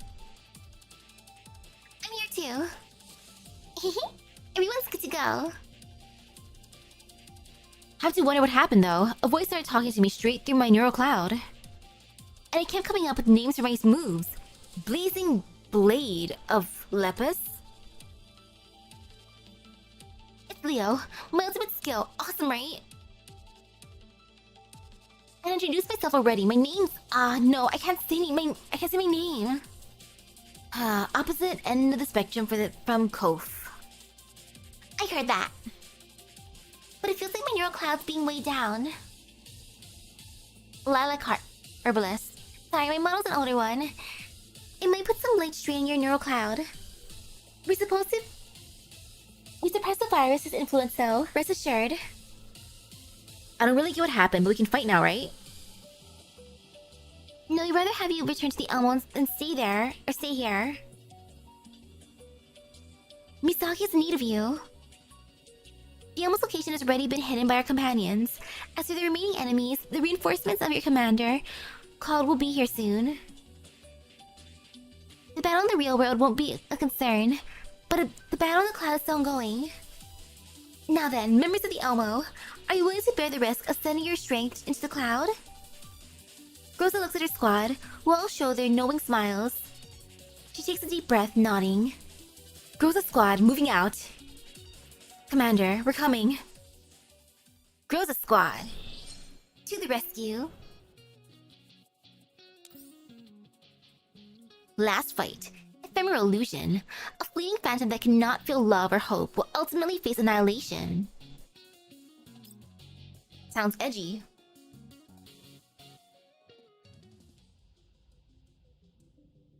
An ear-splitting roar reverberates through the entirety of Magracy. The aggregate entropic created by beneath is now entirely out of control. Purple liquid entropy sprays in all directions like a poisonous rain, the entropic's tentacles flailing without any rhymes or reason, assaulting Lewis with reckless aggression. Well, ouchie! Lewis avoids Beneath's attack by the skin of her teeth. The weapon in her hands continues to sing, discharging wave after wave of bullets towards Beneath. The bullets struggle to damage the hard exterior, but the attacks are making their marks, however small. twinkling. The professor's plan looks feasible. I just have to keep part of her attention here to create more opportunities for them. Please hold on just a little longer. Grah, Lewis. Why must you get in my way too?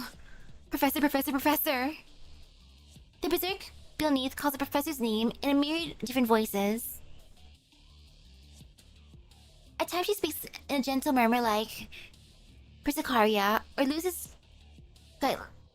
guiltless, naive tones, and at others, she uses the echoes of other dolls in Project Neural Cloud. Ah, Professor Persicaria. Lewis, please help me. Don't you want to be with the professor? Don't you regret not stopping the professor's memories and being wiped? You feel sympathy for us, distance from the professor as we are?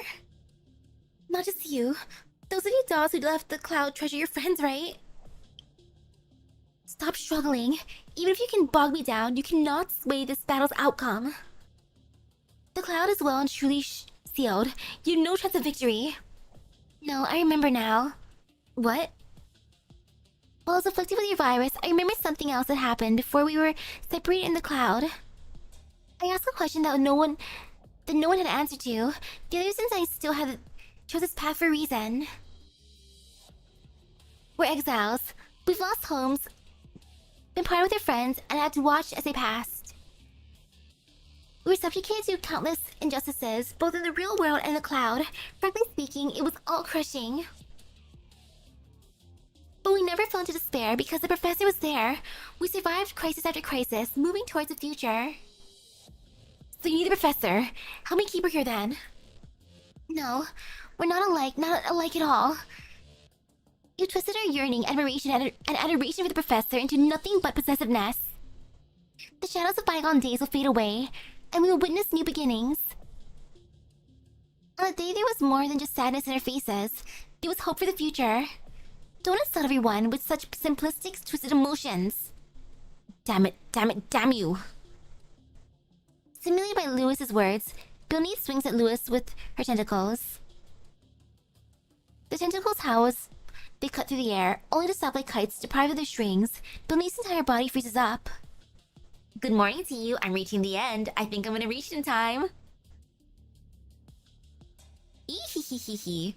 I have a monster by my side. Ultra wild passion. The firewall's been completely broken through? Impossible, that's impossible. Baily trembles, unable to find a single ounce of strength in herself. Bastard, if you want to sleep around inside my neural cloud, look, come on. The big one. The aggregate entropic unfurls all of its tentacles, wrapping itself around beneath. Liquid entropy envelops her like armor, shining with a fell light. Don't you run! Lewis's fist lands cleanly on the entropic's carapace with a deep thud, leaving not a single mark. Ow, that didn't do anything?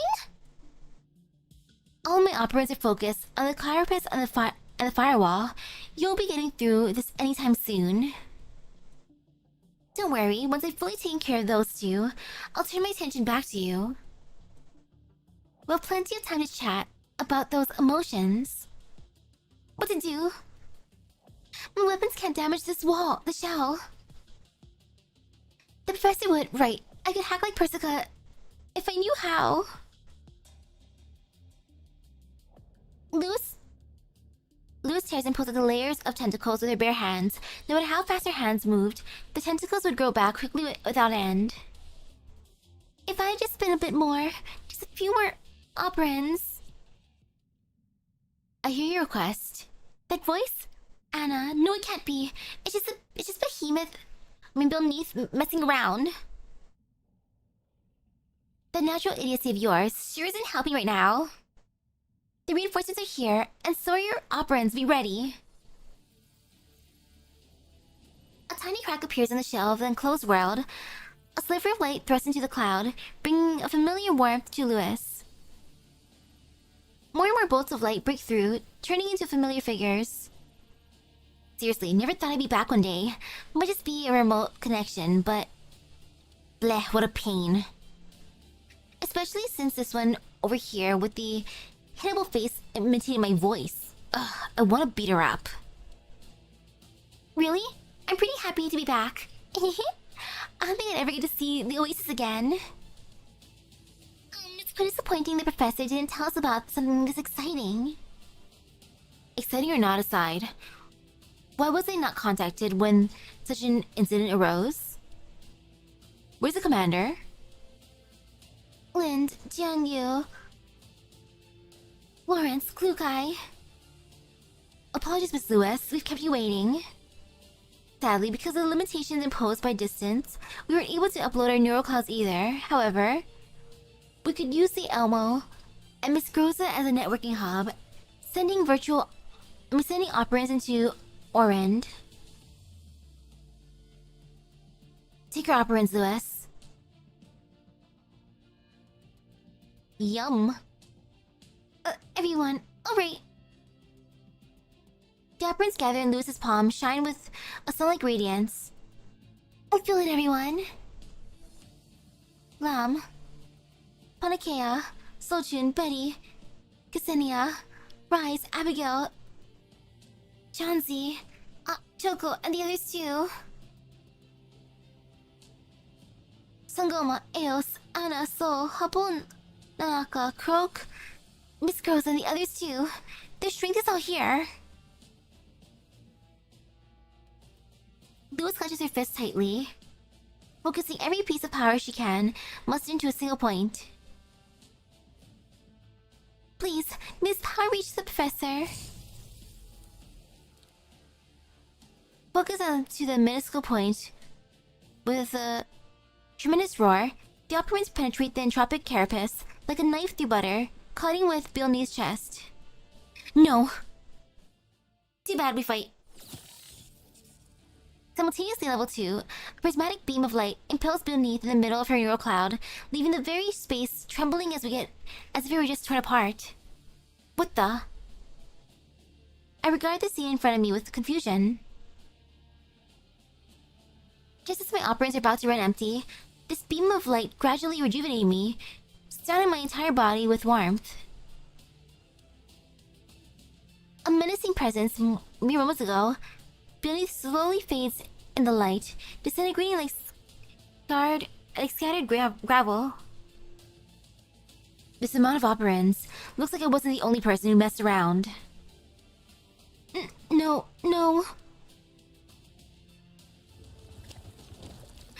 Billy still struggles with her entire being, her tentacles powerless, twitching as her body lies ruined.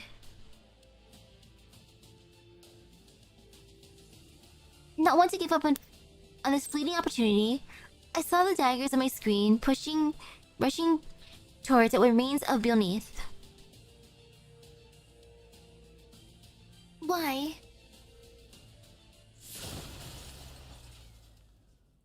The dagger pierces beneath's chest. She raises a hand only to limply let it fall. I just wanted to be with you, Professor. As Beneath closes her eyes, her body turns into flakes of data drifting through level 2. This is the data that Lewis brought into the cloud from Project Neural Cloud. Beneath's core. I instinctively touch the data fragment drifting through the space, and it immediately enters my body as if confirming the suspicions I harbored deep down. The world before me blurs, a segment of something that did not exist in my head unfurls like a scroll from age past. Permission transfer complete. I'll be leaving the transfer permission for my Magressy with you. It's about time. Is the neural data already? Yes, the neural data for you to return to reality has already been transferred to Dr. Persica. At an opportune time, she'll integrate the data with the individuals you know in the real world. The timing for integration differs from doll to doll, but they'll end up with memories from both the real world and the cloud.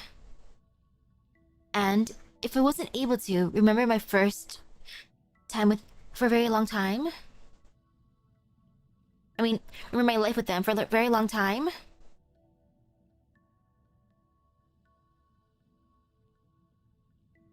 The voices of my own, but I cannot match anything in my memory to the scene before me. Sorry to leave such a heavy load with you. And even to ask you to wipe my memories. My voice in the memory lightly trembles, filled with reluctant sadness and unsaid apologies. No worry, it's my duty as your adjutant. I finally see the pink figure in my memory clearly. She forces herself to be calm and even wears a concern-filled expression, calmly speaking to me. Dr. Persica's servers are being invaded more and more. The cloud's location is exposed. Sanctifiers and tropics, the black box, evolution theory, and quantum databases. On top of the files left behind by enterprises and research groups, the cloud has too many secrets it must protect. No group in the real world will allow any individual to hold so much power. 482 Lab has already pressed Persica many times via ILP, threatening to dig up my identity. We lack power in the real world, and there are more important matters that require you. For you and Magracy, and for Dr. Persica, who has helped us all the time, a brief period of exile and separation is more than acceptable price. We're exiles after all. You're right. I'll leave the cloud to you, Persicaria. Thank you, Professor. Truly thank you for spending all this time with us, exiled in the cloud.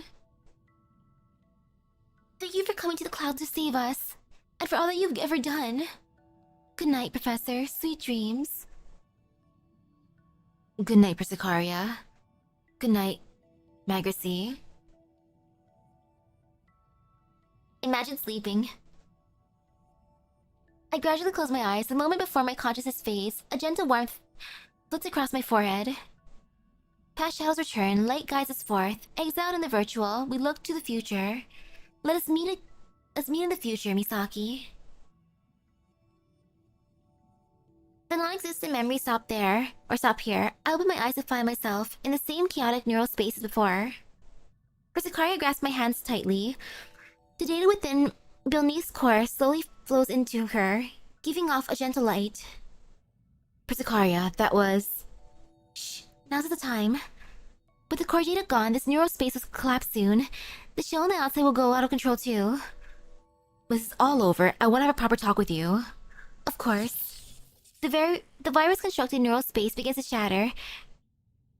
Crackling in a web-like manner, Persicaria holds tight onto my hand, bringing me to the space's edge. The moment before this plane fully shatters, we escape the maw of nothingness. Lua suddenly appears, throwing herself at me. Professor! I almost lose my balance as she wraps herself around me, letting me feel her familiar warmth. Ouchie. Or ouch. Lewis, did you forget how strong you are? Why do something so dangerous? Sorry, it was the best option I had. And Beneath has been greatly weakened, just as I thought.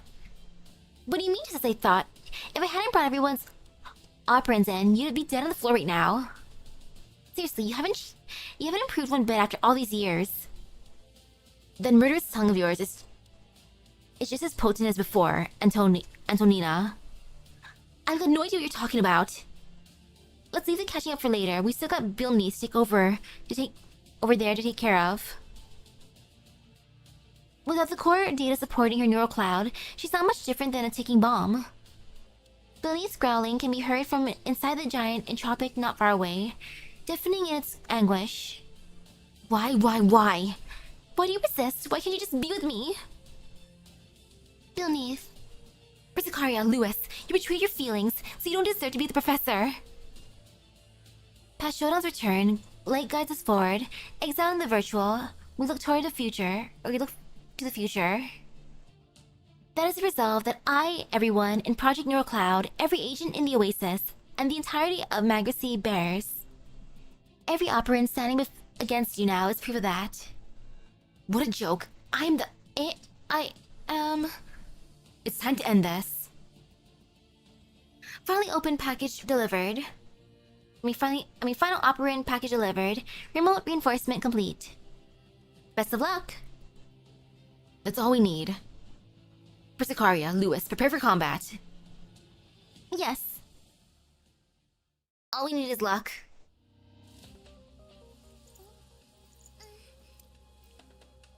This session was pretty long. Then again, it's final fight. Beneath, it's time to finish this.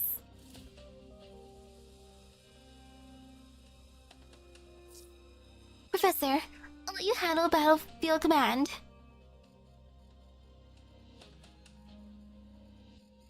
Okay, final fight. And then the aftermath, and then... work. Or maybe not work, I don't know.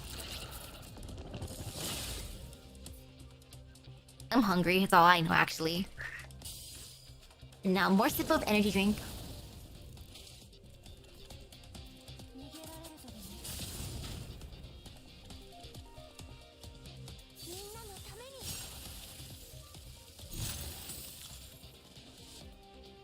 It hurts a little bit less now. The carbonation's slowly been dying throughout the night. You. The drawn-out battle finally proceeds into its final stages. Beneath's once sharp tentacles are now powerless with operand depletion. The once impenetrable carapace left in tatters from all the attacks it has endured. More importantly, the consciousness within her virus-bearing core has been purged, leaving her nothing more than a beast moving purely on instinct. Grah! Our operands are about to run out as well. This is the final strike. Persicaria. Yes. We turn to Beilnese together, beginning the final charge. With a flash of the blade, the massive entropic tentacles are cut to pieces. With the help of this opening, I quickly sprint towards Beilnese. Professor! Persicaria tosses her short sword towards me. I catch as I move, cutting open the entropics carapace in one motion. Dang. With Beilnese's last layer of defense torn apart, her core is finally exposed to the outside world. No, don't hurt me. Get away from me. She wills one final time, pushing me away with substantial force. A machine gun primes itself at her core. Sorry. Farewell. The battle concludes with a showering of bullets and sparks. The deluge of metal shreds Beilnese's core, the aggregate entropics carapace splinters and disintegrates, becoming nothing more than iotas of operands. I just wanted to... Her body begins to crumble along with every entropic in the vicinity. She reaches out towards me and Persicaria, but her strength fails her. I feel kind of bad for her.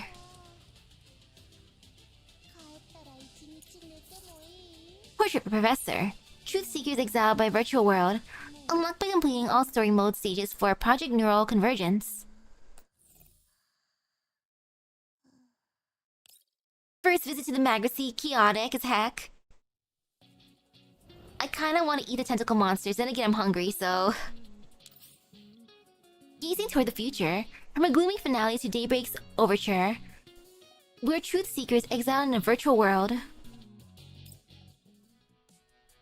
As the final traces of purple foulness fade from the cloud, the virus incident caused by Beilnese comes to an end. The sectors are reset one by one, the formerly broken Magracy regaining vitality as operands are injected. A pink-haired doll stands on the Oasis Grand Lawn, silently sensing Magracy's reconstruction. After an extended silence, Persicaria finally turns around to me, smiling with a certain gentleness in her eyes. Dr. Persica's antivirus has already been deployed. All the data consumed by the entropics has been restored. The data and the operands will soon be returned to the sectors they belong to, and the agents consumed by the entropics will be successfully reset. Magracy will become a new beginning. Or I'll welcome a new beginning. It's all thanks to Miss Network Security Helper that the reset agents could regain their original memories. Lewis, I already know what you're talking about, Antonina.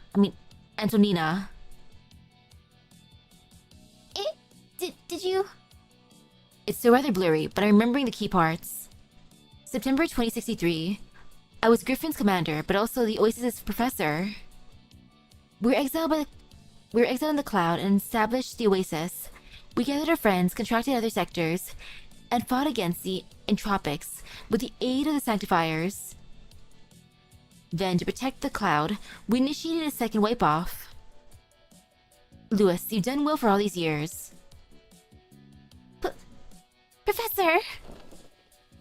Lewis plants herself firmly in my arms, almost knocking me over with the impact. I take the opportunity to embrace her, feeling the heat of her tears and her trembling body. I'm so sorry. It's supposed to be my job to protect the cloud and keep your identity secret. But I let Beneath slip through, and I allowed the cloud to fall into danger when your memories hadn't even been restored. I didn't want you to have to take those risks, but I didn't know what to do. And I even ran the risk of exposing both Dr. Persica and Persicaria. I'm sorry. It's alright, Lewis. It's alright, Lewis. We had a few close calls, but to have these memories back, not a bad deal, all things considered. But if you keep at it, I might end up seeing how you look like when you ugly cry. Professor! Lewis buries her head into my chest, trying to hide her face from me. Her tears only continue to flow, wetting my shirt. It's good to see you. That's my line, Professor. Or maybe I should do as the others do and call you Commander. That's up to you. I'll hold on to this title that belongs to us then. Good work, Professor. I want that coffee. I want that maple coffee. I don't think I could have gotten out of those close calls without you. That being said, you had other ways to handle this safety all along, right? My methods could only guarantee your personal safety. This newborn cloud is far too unstable for me to use my power in. Helping you removing beneath was the more prudent option. I did quite miss our times exploring the cloud together back then. A win-win, I suppose? Persicaria smiles shrewdly, leaving me with nothing to do but shake my head. You've been around some bad influences, Persicaria. The situation isn't completely dealt with yet, is it? I like Persicaria. Even if your emotional data was mixed in with research data from the cloud, that alone shouldn't be enough to set off all this. Not without someone intentionally guiding things along this path, or injecting the entropy virus. As far as injecting a virus like this without leaving a trace goes, the only possibility left to us is an inside job within 42 Lab. As you've guessed, this incident was no simple affair. Do you need anything from me?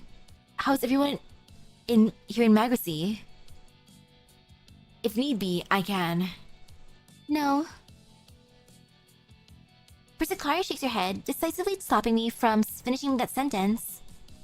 Everyone in Oasis and Magracy as well. Please rest assured on that point. Even today, there's still many of us trying to look into the cloud's secrets. Thanks to everyone's efforts, none have been successful. Looks like they want to lure you out with this rebuilding of Magracy.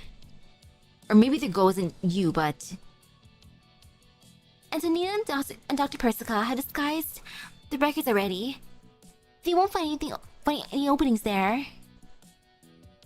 Ever since you entered the cloud, Beneath modified it into a black box, preventing them from observing the inside. The only data that could have recorded this was on Beneath, which I retrieved. If you tarry though, there might be a chance that you might be exposed. Perhaps detecting my concern, Persicaria smiles at me like she always does. Don't worry, Professor. Leave the affairs of the cloud to us. You're more likely to do outside the cloud, no? What the world needs is not Magracy's professor, but the Elmo's commander. Persicaria. I see. Looks like we'll be parting ways for now.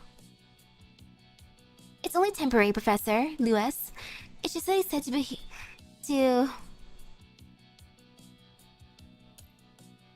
beneath. We want to look upon the same sky as you, not to simply follow in your footsteps. No matter how treacherous the path, No matter how far we must go, I have no doubt we'll meet again. Misaki extends a hand, presenting me with a block of data with the Exile's insignia. It shines in the dim light. Did you pick this up inside of Beneath? Yes, this includes the research from everyone within Project Neural Cloud in various fields: doll technology, artificial intelligence, medicine, military affairs, and more. I think you might need this sort of power to realize your aspirations, uphold your convictions. Misaki solemnly hands me the data.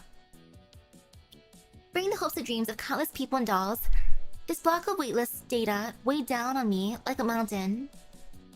An incomparable gift. Make good use of it then. I'd want to summon for Zakaria. Handing off 42 lab property to unrelated personnel, I see. You're getting more and more self-assured every day. A lazy voice comes through our comms. A projection of Dr. Persica appears, a hint of a whimsical smile on her face. Attending to the professor while ignoring me's a little callous, isn't it? And you, Lewis, you didn't report to me the current circumstances of the cloud either. Sorry.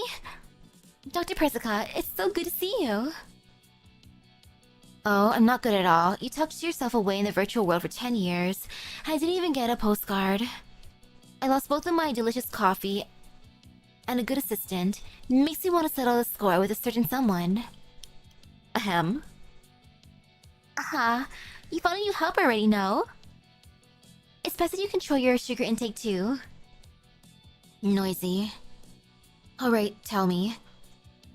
What lie do I need to tell this time? Just like before, an unknown hacker, possibly the same one that stole from the cloud 10 years ago, invaded the cloud, stealing Project Neural Cloud's core data. The same one.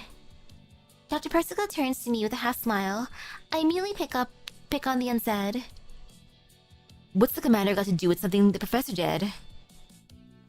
Professor, that was lie. Anyhow, it's about time. Persicaria gestures casually, opening a brand new transport tunnel above the oasis. She'll be leaving soon. Let us meet again in the future. Yes, let's, Persicaria. The light surrounds her as she smiles, in that familiar way one last time. There was no trace of her past self that always pushed herself to wear a smile, only confidence that we would indeed meet again.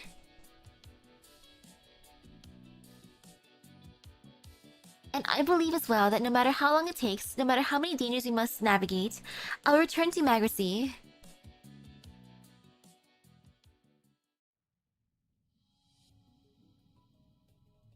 Persicaria floats upon the data streams in a tunnel. A hint of reluctance flickers through her eyes as she takes one last look at the new Magracy. Said your goodbyes? Yeah. I can make some more time if you like. 42 Labs firewalls are no fun. Holes all over the damn place. Do you think that they got lax the moment I left? I might as well have a go at the URNC systems. No, this'll do. I saw the professor and gave her a gift. No, won't do. We didn't even get a chance to talk. Yes, it really isn't fair for Miss Persicaria to have Misaki to herself. If you think about it, it would have been most prudent to leave this matter to the Sanctifiers. These names for the people, Metal Suit Forever. Well, this girl's trying to get a head start. I wanted the professor to tell me about the new Metal Suit volume, but there really are so many people on the Elmo. Thank goodness I didn't have to go help those dolls, but man, the Elmo rocked! I'm satisfied enough seeing a new idol. Stars gather once more around her. And we shall gather around them too eventually. The stray stars that we are. That doesn't fix the issue. I still want to see Lewis and the others. Ooh, I want to see them afterwards. To speak of it, we didn't see Kuro-chan. Looks like she didn't manage to meet up with the professor. Oh, oops, I didn't ask Webley-chan for an autograph.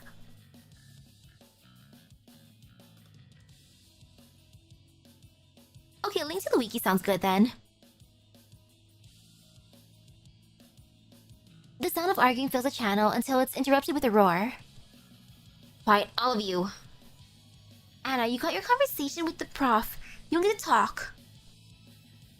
What's that supposed to mean? Haha, feels like we're back to the old days. Don't worry, I think we'll have more chances to see the professor. Perhaps not in the cloud, but in reality next time. What an exciting prospect. I wonder if they'll be able to prepare an appropriate frame for me. One for Suna, Hannah and the others too. You're really getting ahead of yourselves talking about frames for the enemy's foremost targets. Leave the dreams for later, we have business to talk about. The data from Billneath was absolutely modified by someone inside 42 Lab. They haven't shown any openings yet, but to grasp entropic code so easily, I can only think of two candidates. For Sakaria, did you remind the professor? As the only human who has been uploaded to the cloud and returned to her body, she's special. The professor's picked up on it. With the memory coming back, she should be able to handle the issue in reality handily. As for the uninvited guests, trying to peek at the professor's presence in the cloud. For Sakaria extends a hand, purplish red energy converges in her palm, leaping like a flame. If they won't heed our warnings, we'll simply drive them out with more primitive methods. Let's be off, exiles. On the pathway of future, we return. But man, this event started off so freaking chaotic. I was like, wait, why is everyone sick? What happened? Why are they all dying? Like, I swear things were okay during the last event. And then bam. Everyone's suffering. But yo, look at me. I stayed up all night. I feel decent. I'm just hungry as well. I saved myself some... I have a chocolate chip cookie in the living room. My dad ate it. But yeah, that was the most confusing part at the beginning. I'm like, wait a second, what happened? What am I missing? I feel like I was missing extremely important stuff. Oh gosh, I gotta finish all this other stuff on the way to work. It's fine, at least these fights will be easier. Rather than story, but I did it in the end. See, I'm stubborn. My stubbornness knows no bounds. I feel proud, you know? The app on my computer took so long to update, but in the end, I feel good. Okay, I gotta head to work though. I gotta finish getting ready. The mini-game mode takes like 2-3 hours to fully complete. Oh no! Okay, I don't know if I can complete that, but I'll at least do these stages. It's fine. And challenge, so it's fine enough, I think, kind of, sort of. Oh well. I'll see what I can do in that case. But yeah, I'm pretty much ready for work. I brushed my teeth, I changed into my work outfit. I just gotta brush my hair. Eat a snack because I'm hungry at this point. Because I spent too much energy. Usually I don't eat breakfast, but in this case I want a cookie. I think I'll be fine. Worst case, I'll ask to go home. But boss, I'm not feeling well. Can I leave, please? But no, I have my energy drink. I'm almost done with it. But yeah, time to head out. Super duper good luck on all the pools, everyone! And with that being said, thank you for stopping by the stream. I hope everyone has a great rest of your day. Epic gotcha luck. I gotta get ready for work now. Teehee. So I'll see you guys later. Bye bye. Woohoo! Oh man. I wonder how work will be today. I think I have a helper, hopefully. If not, good luck to me. It should be fine. No fear, no pain.